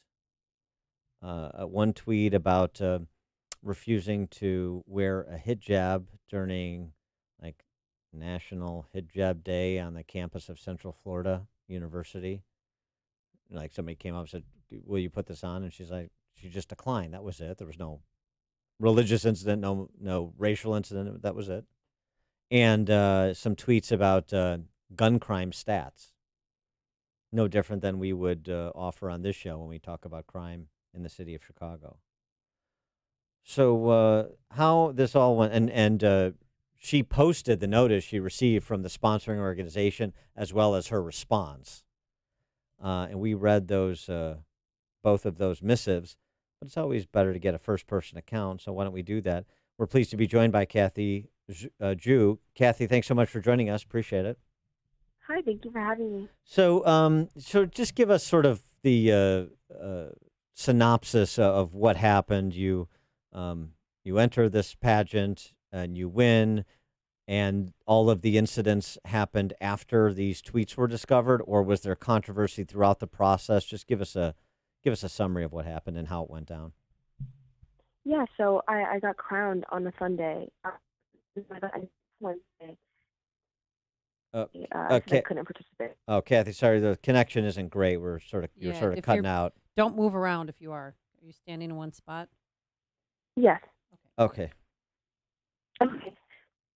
I got crowned on Sunday, and on Wednesday I was announced, and the next day they stripped me of my title. And so, yes. So the state director actually texted me and said, "Hey, we found him." And I kept asking. Kathy, you keep cutting out again. We're losing you. I don't know if there's a better location for you to take this to do this interview, but we can't. You're cutting out. Is this better? Yeah, that's good. Okay. So I got a few texts from the state director, and she was saying how there was a big issue. And I said, "What's the big issue?" She wouldn't tell me specifically what it was. So this conversation went on for about 20 minutes of her just beating around the bush and not telling me the exact problem. So she called me eventually for about 5 minutes, and she said, "Hey, your tweets are racist and insensitive and Islamophobic." And I just got really frustrated because I've given them all of my social media handles, my Twitter account, my Instagram account, and somehow they didn't see this before they crowned me. And even if, why are they stripping someone of their title only because of their political opinions? So that's what happened. So how can you fight back? What have you been doing? So I'm not pursuing any legal, action towards them or suing them or anything, only because, the whole reason why they decrowned me in the first place was they didn't want bad press against them. But now they've gotten a lot of bad press. Well, go back to, though, the back and forth. Your tweets are racist. You said that's worth noting. that I guess part of entering the pageant is you have to turn over your handles so they can look at your social media so they can prevent these sort of controversies or flesh them out, I suppose. That makes some sense. So they had the opportunity to address this at the front end of the contest, and that's important to note. But then just the back and forth, and I sort of characterized what the issues were, but I want to hear from you the nature of the tweets that you discussed with pageant officials and how that went. Yeah, sure. So there were two tweets that they had a problem with. One about black on black violence. This is actually a quote to another person, and this person was tweeting about how cops are pigs, cops are killing innocent black people, stuff like that. And so I got really frustrated. I quoted one of their tweets, and I said, the majority of black on black deaths are caused by other black people, right? So, fix problems within your own communities before, pushing out this narrative on other people. And apparently that was racist, even though those are facts and statistics, and this could be found on the FBI's website. No, and the other one was go on. No, go on, Kathy. Oh, so the other one was a hijab tweet, and this happened at my previous university in Central Florida before I moved to Michigan. And I was walking to class, and there was a put on a hijab booth. And so I went over, and I was really late for class. I wasn't going to stay there for long. I just looked over, and a girl came up to me and said, "Do you want to put on a hijab?" And she tried putting one on me, and I said, "No, it's okay." And I went to class. Later on, I posted a tweet about it, and I said, "Is this a religious garment or is this a fashion accessory? Why are you letting non-Muslims put on a hijab just try it on?"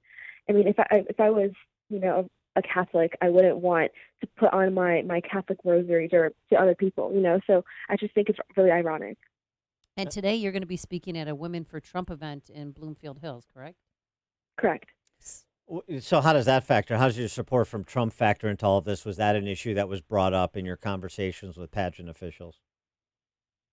Yeah, so this happened, I feel like, because not only because of this one tweet, she specifically said that all of my tweets, or most of my tweets, are racist and Islamophobic. And I feel like she saw a lot of pictures with me and a MAGA hat on, and that's why she came to this conclusion. And, I just think it's really unfair because the whole point of pageants is to empower other people's voices and other women's voices. So, why are they stripping someone's title away only because they're loud and opinionated? So this is interesting. This is worth noting because I haven't seen this reported. So on the one hand, it's about these two tweets, and you talked about them specifically. But now you're suggesting the pageant official then said, you know what, and most of your tweets, I'm not even going to go tweet by tweet and have a conversation about it. I'm just going to dismiss the whole issue, saying most of your tweets are racist and Islamophobic, and so we're taking the title. Yeah, exactly. And they never gave me time to explain or tell them, what my side of the story is. They just assumed something really quickly, and they just stripped me on my title. So there was no, we need you to come in and meet with the board of the pageant. We're going to have a conversation about this. It was that 20-minute phone call, and it was done? Yeah, exactly. Wow. And what involvement are you at your University of Michigan with the Republican Party? Oh, yeah. So I'm the vice chair of College Republicans right now, and I participate in a lot of organizations on campus, conservative organizations. I've also done a lot of campaigning and canvassing. Yeah. And were you doing this before this Miss World Michigan contest? Yes, I was. So how long have you been a Republican? Oh, I've been a Republican since I was probably senior in high school. Okay, Joseph McCarthy. Well, no, so I'm saying, but there's nothing that they knew that you were a Republican. Or they could have known if they looked at the social media accounts that she gave them access to, right? But now going back to the Trump thing, though, so was that ever specifically mentioned, your political activism ever specifically mentioned, or that's when she just said, all your tweets are a problem, or most of your tweets are a problem, and you're gone and we're done talking? I think that they didn't actually vet me carefully on my Twitter account. They said that I misled them for some reason. I have to sign documents, like legal documents with my legal name, obviously. But they knew me as Kathy all this time. And they said that I misled them because I signed the document using my legal name, which is super ridiculous because, they referred to me as Kathy, throughout the pageant. So they could have searched me up. But even with that being said, I just feel like, why is there a bias against conservative women? I feel like that's such a mainstream issue, honestly. And how have, since you're a member of the College Republicans on campus, I'm just curious how your peers have responded, your allies in the College Republicans, but also the competitors in the pageant. What kind of responses have you generated from those quarters? Yeah, for College Republicans, they've been nothing but supportive. They love what I'm doing, and they've been really supporting me throughout this process. For the pageant girls, I've actually, I still follow them on Instagram, but I'm not sure if they follow me back. But they haven't said anything to me at all. But they were nice people. I was nice to them back, and there wasn't no issue within the pageant, so I have no hard feelings for them whatsoever. All right, maybe you'll get the congeniality award. Has your family been supportive to you, and have you heard from President Trump or anyone in his inner circle? Yes, so my family has been supportive through this. This has been, a while back with the hijab tweet, and they've been really supportive. President Trump actually mentioned me at a Turning Point event, I think, and he mentioned the unfair treatment of this process, and then also, so the Women for Trump Coalition Advisory Board actually contacted me and wanted me on their board. So now I'm part of that. So it's been a really, really cool, thing. With respect to winning the title initially, is there any sort of financial benefit to winning the title, scholarship money, or things like that you've subsequently lost? So the Miss Michigan title, you don't win anything, but you have the other nationals, and that's where you win scholarship money. Okay, I see. And so then what year are you at Michigan? I'm a senior. Okay, so you're ready, going to be you're out on of the there in a driveway year. home. Yeah. So what is it? Yeah, I can't wait. I bet. What is it you're planning to do? After you get out of school in a year? So I've been wanting to go to either law school or pursue a master's degree in political science. Oh, all right. All right. Is there a Oh, look third at- option? I don't know about those things. No, I'm just kidding. Kathy Jew, thanks so much for joining us. Sorry about what's happened to you, but it looks like, as you were just suggesting, it's sort of boomeranging on the pageant officials and redounding to your benefit. So that's the good news. Good luck as you finish your studies at Michigan, and we'll look forward to seeing what you do in the future. Appreciate your time. Thank you so much. Thank you. Take care. She joined us on our turnkey.pro answer line. It's what Chicago is talking about. It's Chicago's Morning Answer with Dan and Amy on AM 560. The Answer. Every commercial building has one. It's the first impression. It matters to people who visit your building. It matters to the people who work there. And it should matter to you. Get a quote. It's your parking lot. It speaks volumes about the commercial building and the business. Get a great parking lot. GreatParkingLots.com. This is Kevin Berquist. My company is SKC Construction, home of GreatParkingLots.com. Great parking lots. The name says it all. We make your parking lot great. GreatParkingLots.com. Decades of experience making Chicagoland parking lots great. Great Parking Lots is an industry leader in seal coating. They use a process that not only works great, but is made to last longer. It's a good parking lot investment, and you can do business with a company that shares your values. Great Parking Lots. I guarantee you'll have a good experience. Check it out, GreatParkingLots.com. Commercial parking lot seal coating and maintenance. Get a great parking lot. Just remember, GreatParkingLots.com. Hey, you have an accountant to audit your business's financial matters on a regular basis to keep things in order and make sure everything's okay in the money department. That's important. But guess what? Also important is your company's computer data. If you lost that, you would be done out of business. Why do I say that? Well, a not so fun fact, but 60%, more than half of all businesses, fail within 6 months when a catastrophic loss of data occurs. So stop playing Russian roulette with your network and data. Turn to the pros at Turnkey IT for a free, yes, I said a free security audit, which is normally a $600 service. They'll make sure all your bases are covered when it comes to your business's technology. Leave the technical stuff to the pros, folks, so you can focus on the important things. Visit turnkey.pro today. That's turnkey.pro. There's an urgent need for first responders right now and right here in the Chicagoland area. Start a new, meaningful career, providing a valuable life-saving service, and make a difference by helping others. Get your EMT training and certification from Elite Ambulance at emtnow.org. Experience a new and rewarding career as a professional emergency medical technician with training and certification at emtnow.org. Sign up today for first responder EMT courses with Elite Ambulance courses. Plus, they make it easy with day and evening classes starting soon. Offered at multiple locations: Elgin, Hickory Hills, Naperville, Orland Park, and Schiller Park. Take the first step and become a qualified EMT, emergency medical technician. The second step, a more advanced paramedic. And third step, firefighter. Log on to emtnow.org for complete details and EMT training courses starting soon. Sign up now before classes fill up. Start your new career making a difference as a first responder. Go to emtnow.org. That's emtnow.org. Football season is right around the corner. The Bears have reported to training camp, and expectations for the Bears are high this year. Maybe they'll even have a kicker who can split the uprights. Ouch.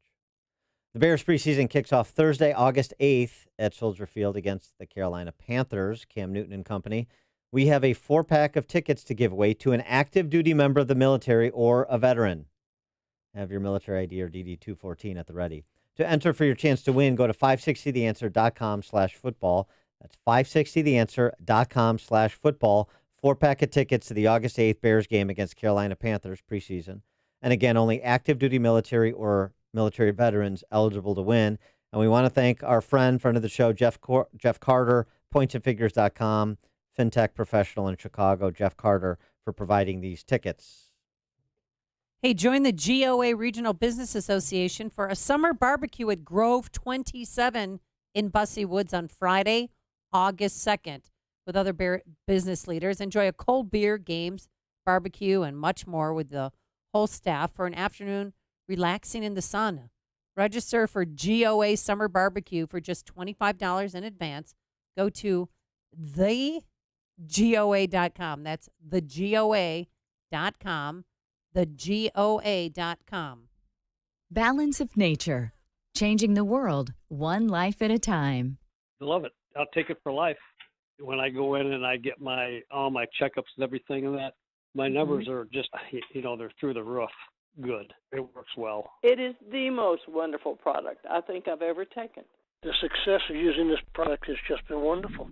I mean, it's so pleasant to take. It's so easy to use. There's just no downside to it.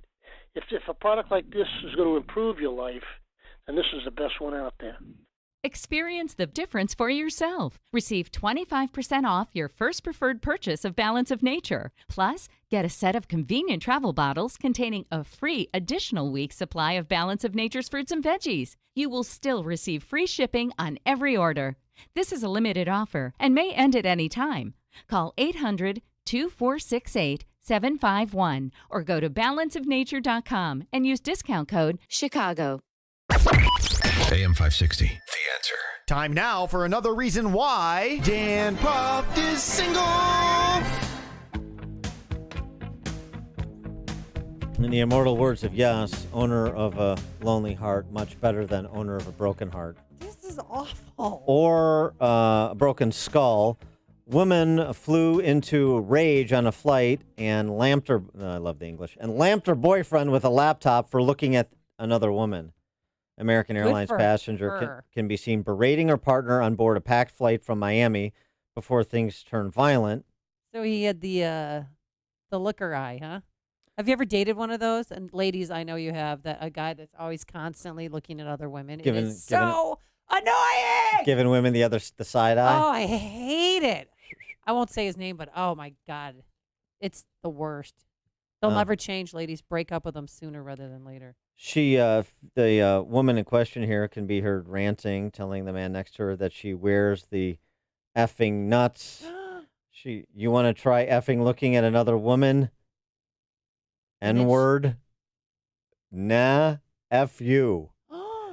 And then she smacked him in the head with a good laptop? Yeah. Good for her. I hope it hurt. Uh-huh. Oh my God, I sound like such an angry woman. Uh-huh. Yeah. I'm angry. She hits her boyfriend, who is apparently called Memo, which he got when the laptop cracked the skull. Got the memo. Oh, yeah. And he gets up to move seats, telling her, "You're assaulting me, man." To which she replies, "Oh, I'm assaulting you? I'm assaulting you? You haven't seen no other assault yet. I'm going to assault you." No, she didn't quite say that, but you get where this was going. And so he finally was. I'm going to show you an assault. So let me guess, they got back together after the flight was over. And lived happily ever after.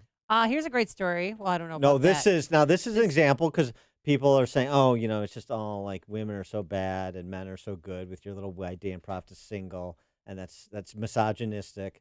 No, this is a story Of that you're going to tell about why women should be joining me. in being single. Solidarity. So this sisters. Nice Memphis woman, she has a horrible date story. We all have them, but she was out on a date with a man that she met, and he asked her to, they knew each other from high school, so he was going to take her out to dinner. So on the way to dinner, they took her Volvo, and he asked her, his name being Kelton Griffin, said, hey, can you stop at the gas station because I really want to get a cigar?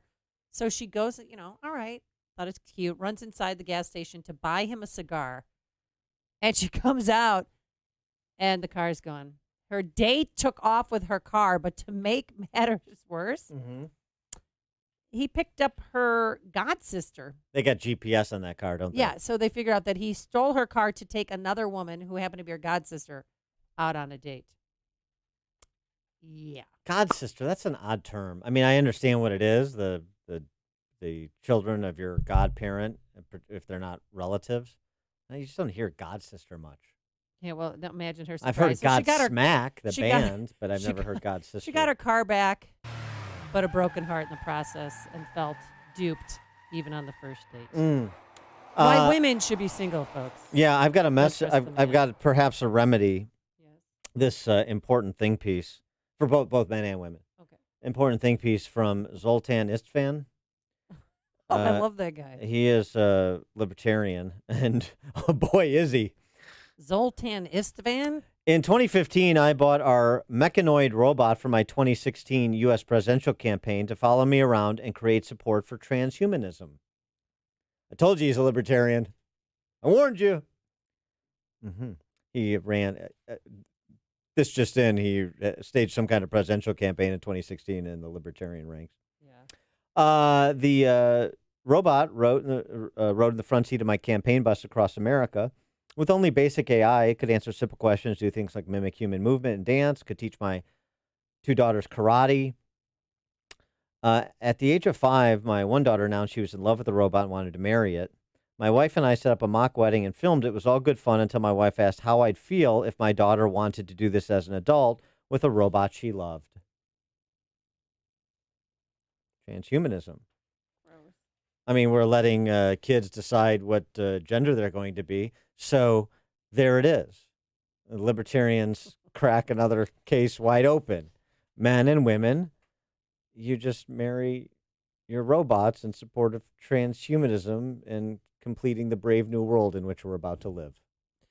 Coming up on Chicago's Morning Answer, a very special guest. Yeah, we're going to get an update on that, speaking of trans, that Canadian trans ball waxer pedophile at 8:38. But first, let's get into the newsroom. You keep shaking your head at these stories, Mike. Well, What's going on? ladies, Yes? if the gentleman you're with asks you to pull over to the local Clark gas station and buy a cigar, Well, I you wouldn't may have gotten want out. to get out at that point. No, that's when you kick him out of the car. Right. No, that's when you put a ring on her finger. That's probably, if she's willing to do that, now we got something. Well, there's the only kind of cigars that are at that gas station are likely a Swisher Sweet. So, Well, that's right. Notwithstanding his terrible taste in cigars. right. Yes, of that's course. my point. 71 degrees outside. We have partly cloudy skies today as we head toward the weekend. We're watching a court date developing today here in Chicago for 4 teenage girls. They're facing charges in the beating of a special needs girl captured on video in Chicago's South Side earlier this week.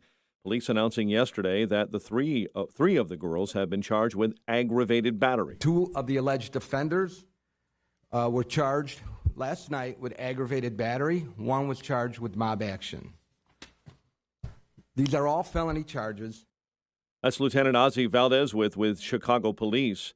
Later in the day, another teen girl was charged with aggravated battery. Iran has reportedly test-fired a medium-range ballistic missile that flew over 600 miles. There's a massive budget bill headed to the Senate after passage in the House. By the way, it's a bipartisan measure extending government funding for 2 years through the election season of next year. Now the president of a national police union is demanding an apology from Chicago Mayor Lori Lightfoot. Lightfoot, of course, you've heard here on AM 560, caught on an open mic calling a Chicago police union leader an FOP clown.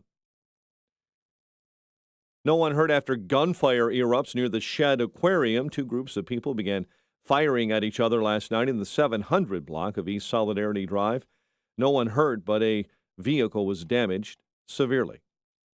Authorities are asking for the public's help in finding a missing South Elgin woman. Tiffany Keokenlaya was last seen on video last Friday night at Chicago's Union Station. Bears hold their first full practice of training camp today at Olivet Nazarene University. What a night for Nelson Cruz. 3 home runs. One of them flew 473 feet. In the Twins win over the White Sox, 10-3. Cubs open up a key 3-game set with the Brewers tonight at Miller Park. The news, a service of Staples, your back-to-school destination. Get all the supplies your child needs at incredibly low prices. Right now, Staples Cop Books and 24-pack Crayola crayons, 50 cents each. In-store only, ends 8/3/19, limit 30 while supplies last. 8:35 and a check of traffic and weather on the way next on AM 560. Mike Gallagher can see the president working the media. I don't think he's going to stand there like John McCain once tried to do and say, no, my friends, she's a nice lady, Ilhan Omar. We just have disagreements philosophically. It's pure comedy to watch the same usual suspects hyperventilate over a moment like that with the intensity and the overreaction that President Trump is counting on. The Mike Gallagher Show. Weekdays at 9, right before Dennis Prager at 11 on AM 560. The Answer. Is your old AC a clunker? Does it clunk, leak, or make weird noises? Could be it's on its way out.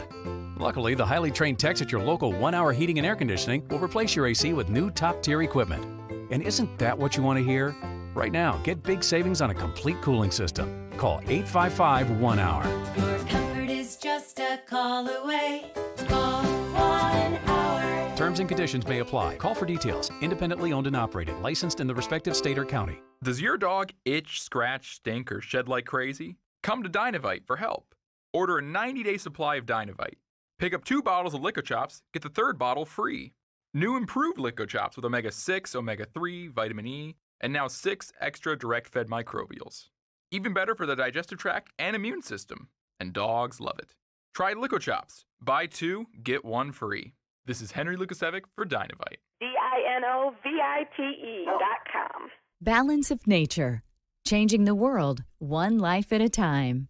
I have been plagued with esophagus acid, and it burns the esophagus. I've had it for 30 years, and I've had doctors give me prescriptions for it and everything. I never got rid of it. I've been on the Balance of Nature for about 3.5, 4 months.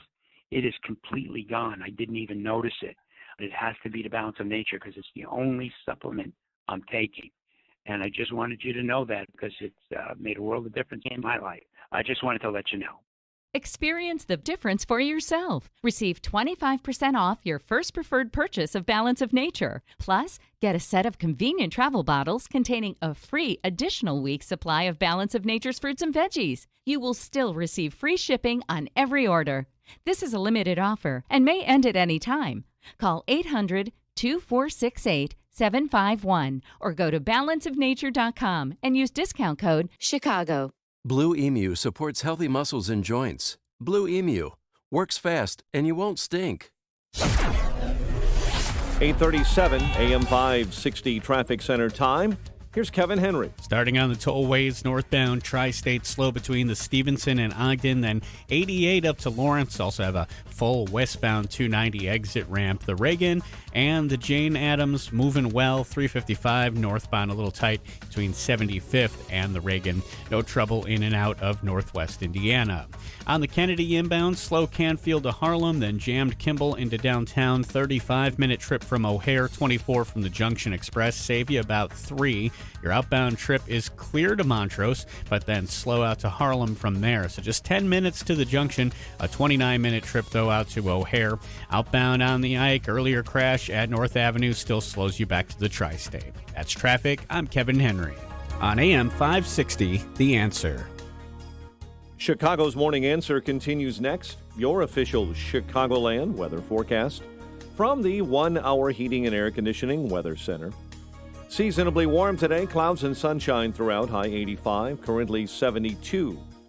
Next news at 9, Chicago's Morning Answer with Dan and Amy continues next on AM 560, The Answer. This hourly segment is brought to you by the Alpha Wealth Group, bringing the trilogy of estate, tax, and investment planning together. Visit alphawealthgroup.com for a free report. This is Chicago's Morning Answer No, not you. Not you. Your organization's terrible. on AM 560. You are fake news. The Answer. Top of the morning, Dan and Amy mentioned earlier in the show this piece by Peggy Noonan in the Wall Street Journal comparing, frankly, the modern-day cultural Marxists in America to the Jacobins at the French Revolution, a revolution largely run by sociopaths who wanted to politicize everything. No part of the citizen's life would be untouched by politics. New names for things. History starting anew after Louis XVI was deposed. Day one. Erase 1,000 years of French monarchical rule. And isn't that what we have here? She writes of our cultural Marxists.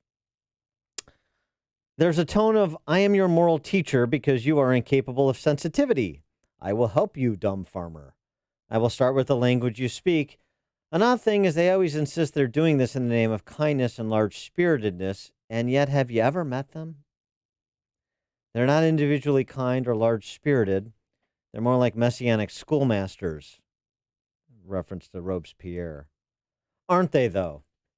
And this is a reference to this case that we've been discussing off and on during this past week, the case of Jessica nay Jonathan Yanev, a man pretending to be a woman who's running around to salons in the British Columbia demanding estheticians provide waxing of his genitalia and then filing complaints against salon owners when they don't. And we've learned more about this individual. A 20-year-old woman is alleging that when she was underage, 14, 15 years old, this guy was Anthony Wienering her, soliciting her with sexually charged social media communications. This is an individual we've also learned is petitioning his local township government in Canada to have him and his friends, LGBTQ 25 plus, host a pool party for ages 12 plus that would include people going topless, including kids. It's optional, but yeah. Optional if one they thing want. that's not optional, they don't want parents there. No parents or guardians, because they've already said it's an inclusive, tolerant event, so no need for parents for pre-adolescents. So this is generating a lot of attention because of sort of the shockingly grotesque nature of it. And it also, I think, maybe starts to wake some people up to just how impactful codifying the idea that their gender is just a social construct actually is on culture and on their lives. Oh, if somebody wants to play dress up and pretend he's a woman, no big deal. I don't care. What does that have to do with me?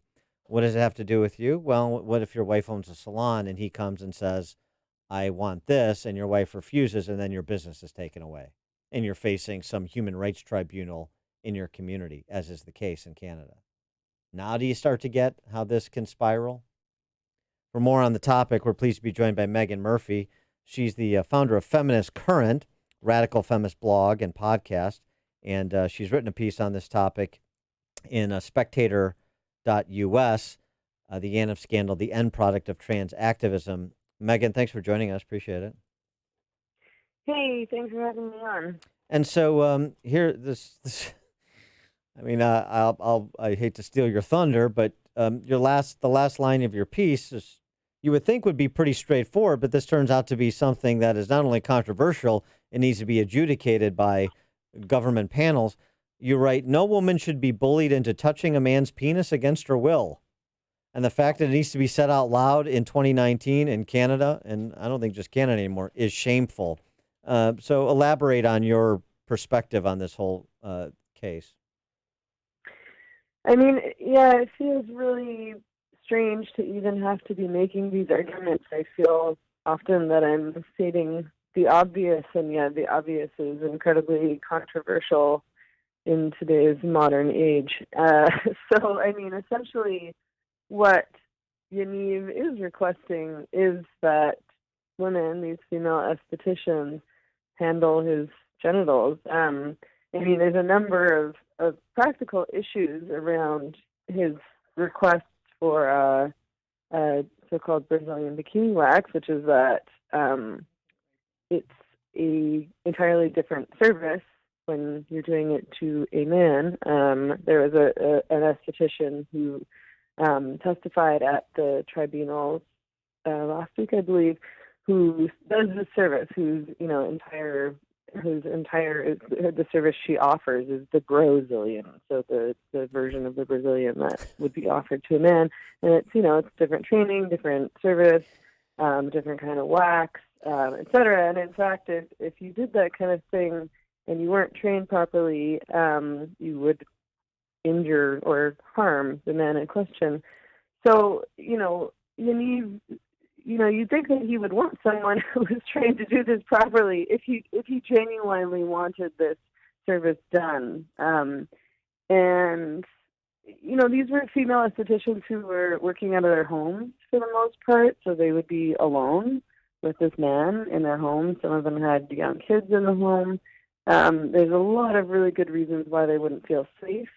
The esthetician who testified at the hearing explained that what happens often is that men come in for this service, for this Brazilian, and want sexual services done, and become quite irate and aggressive when the estheticians decline to do so. So it can be quite dangerous also. So it turns out that if you may think gender is a social construct, but genitalia is not. How about that? So, but the right, problem, no, go on. The body doesn't change regardless of how you feel about it. Yeah, right. Exactly. But the fact that he's, he just keeps going to different places, different estheticians, to now there's 13. Doesn't he seem like just a simple agitator? And now he's just trying to ruin people's lives, or do you think he's trying to really actually make a point? It's a political agenda. My perspective on this has always been that it's just been a sham. It's, I think that this guy is a con artist. And I hope that it doesn't work. I hope that the tribunal doesn't go through with, support his complaints. But, it blows my mind, and I think that a lot of people feel like this, that this is even being taken seriously. Like, that this is even at the Human Rights Tribunal in B.C., that we're having like a legitimate conversation about whether or not these women can say no to this guy who misrepresented himself as a woman. He was using Facebook Marketplace to contact these estheticians, and in some cases he was using a profile that would have a woman's name and a picture of a woman in the profile, and then after would reveal that he was supposedly transgender. I mean, there's so many issues that bother me about this. First of all, what does that mean to be transgender? If you're a man and you're asking for a service for women on the basis that you're transgender, what does that mean? It doesn't mean anything. These women, when he said that he was transgender, assumed that he'd had all the surgeries, which, as far as I'm aware, he had not had any of the surgeries. So, it seems like mass gaslighting to me. It's like, you're male, you have a male body, and you go around insisting that you're female. I mean, it's just crazy to me. Well, yes, and but this is a country that's moving to criminalize the improper use of pronouns, right? I mean, so doesn't that sort of logically follow, however absurd this extension of it is? Yeah, well, and it's strange because the laws in Canada are really vague and unspecific right now. So actually this case will determine in part what the law will be. But, we have Bill C-16, which protects gender identity and gender expression under the Human Rights Code. But the law doesn't actually say it's illegal to call a man who identifies as a woman he. That's certainly how it's treated. It's not. There's never been any case of a person being criminalized for doing that. And I think that would be a hard thing at this point to succeed in doing. But certainly, if you refer to a man who identifies as a trans woman or as a woman as he, you're treated as a Nazi or some kind of horrible bigot. I was personally banned from Twitter for life for referring to Yaniv as him. I didn't insult him or say anything, cruel or disrespectful, despite the fact that this person, by all accounts, is not someone who's particularly deserving of the public's respect, considering his behavior towards girls and towards these estheticians. But, he at the time was on Twitter. He wasn't using a female pronoun. He didn't have a photo that implied that he was female. He was still using his male name online on social media. So this guy is being protected by this massive social media company, by Twitter, for whatever reason. I have no real idea why he has this kind of power at Twitter to get rid of people who speak about him. But he does, and I can only assume that it was because I called him instead of she, and he is claiming that he's a woman now. It's a real quandary second and third wave feminists are in, aren't they, with respect to trans? And Andrew Sullivan has written about this in the New Yorker too. I mean, if there's no such thing as gender, then you start to run into all kinds of problems with respect to gay rights, with respect to women's rights, and with respect to women's sports, as we are seeing play out in real time as well. Yeah, I mean, it's second wave feminists have never bought into this whole gender identity thing. It was invented by, as you mentioned, third wave feminists, and I think it's really come out of academia a lot as well, this kind of postmodernist gender studies thing, that where everything is a social construct and there's no such thing as material reality. I mean, there have been quite a few radical feminists who've been trying to speak out about this issue for some time now. I started writing about this and speaking out about this, a few years ago. There were other women who have been doing it for longer than I. And we've been vilified, we've been silenced. In Canada, the Canadian media has been so bad on this issue. It's shameful. The Canadian media landscape is quite small. I've, talked to many of these outlets and programs.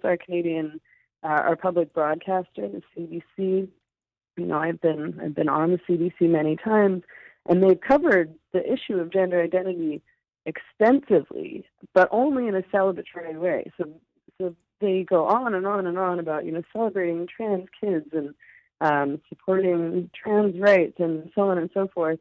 And I've refused to even acknowledge that there are concerns and critiques coming from women, coming from feminists, even coming from the general public. And we've yet to hear anything from them on this Yaniv issue. And, it's really quite, to me, I assume that they're not covering it because they're afraid of backlash from activists, in the same way that I've received so much backlash from activists. But, that's no excuse when you're doing journalism. I mean, this is your job.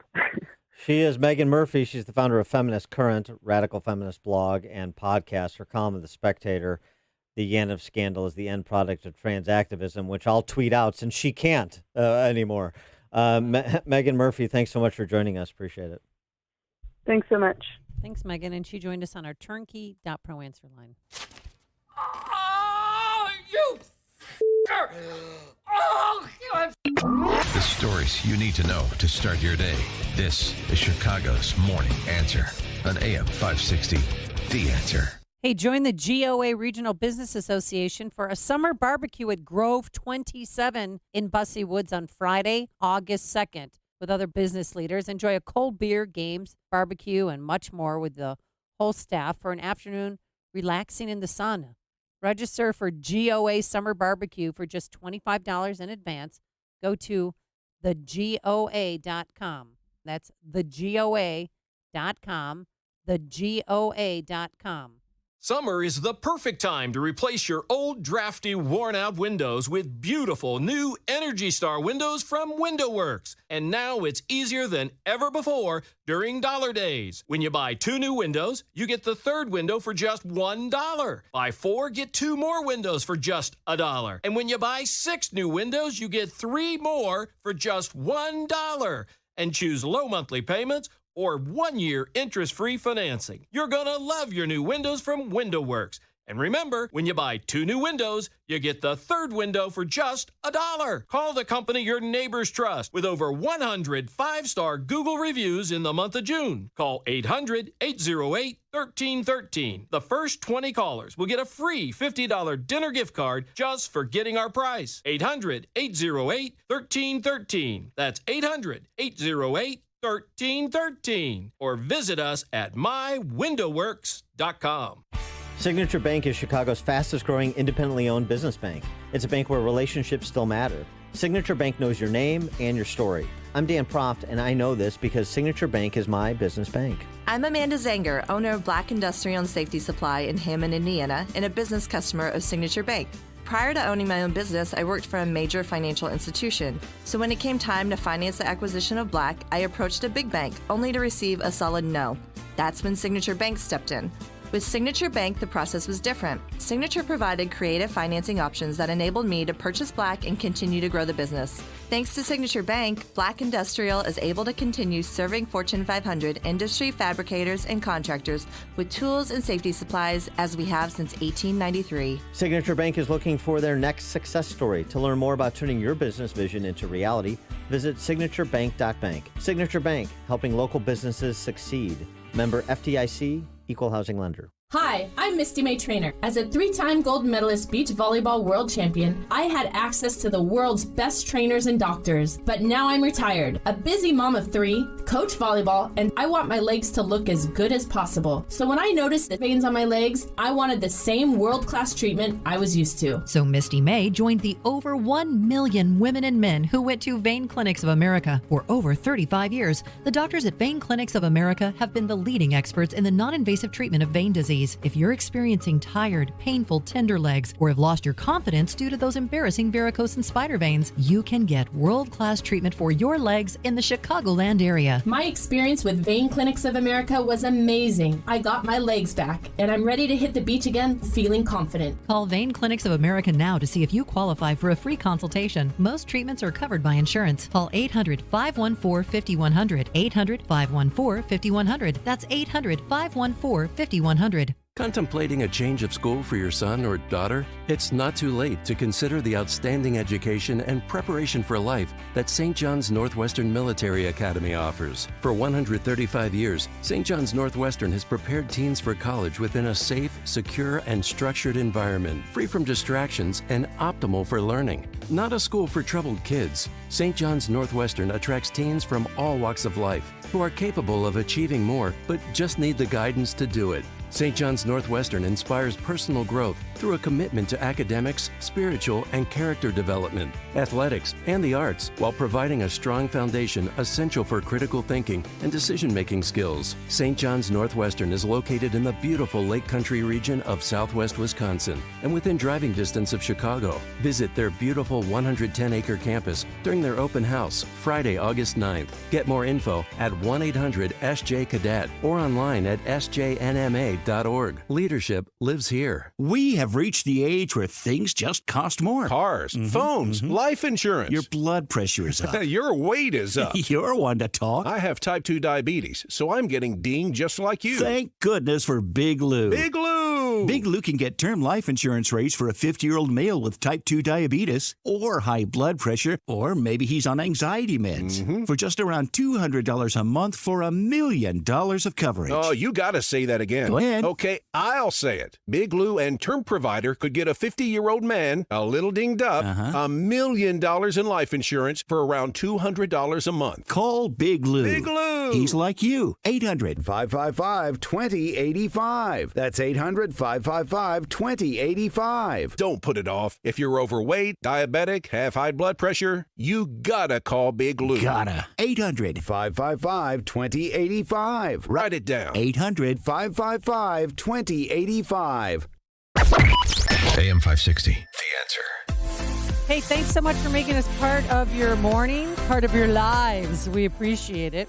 Dan, do you have anything to say? Just echoing your thoughts. And again, congratulations on your appearance 20 years ago in U.S. Marshals. Oh, thank you very much. Yeah. It was a daunting task, but I did it. Thanks to Justin Kosick, our technical producer, and Quinn McCarthy, who is a Brazilian aficionado. Oh, Brazil.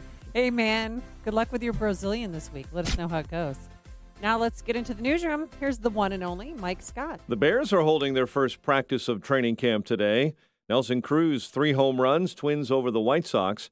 Cubs are at the Brewers, and Illinois home buyout requests are up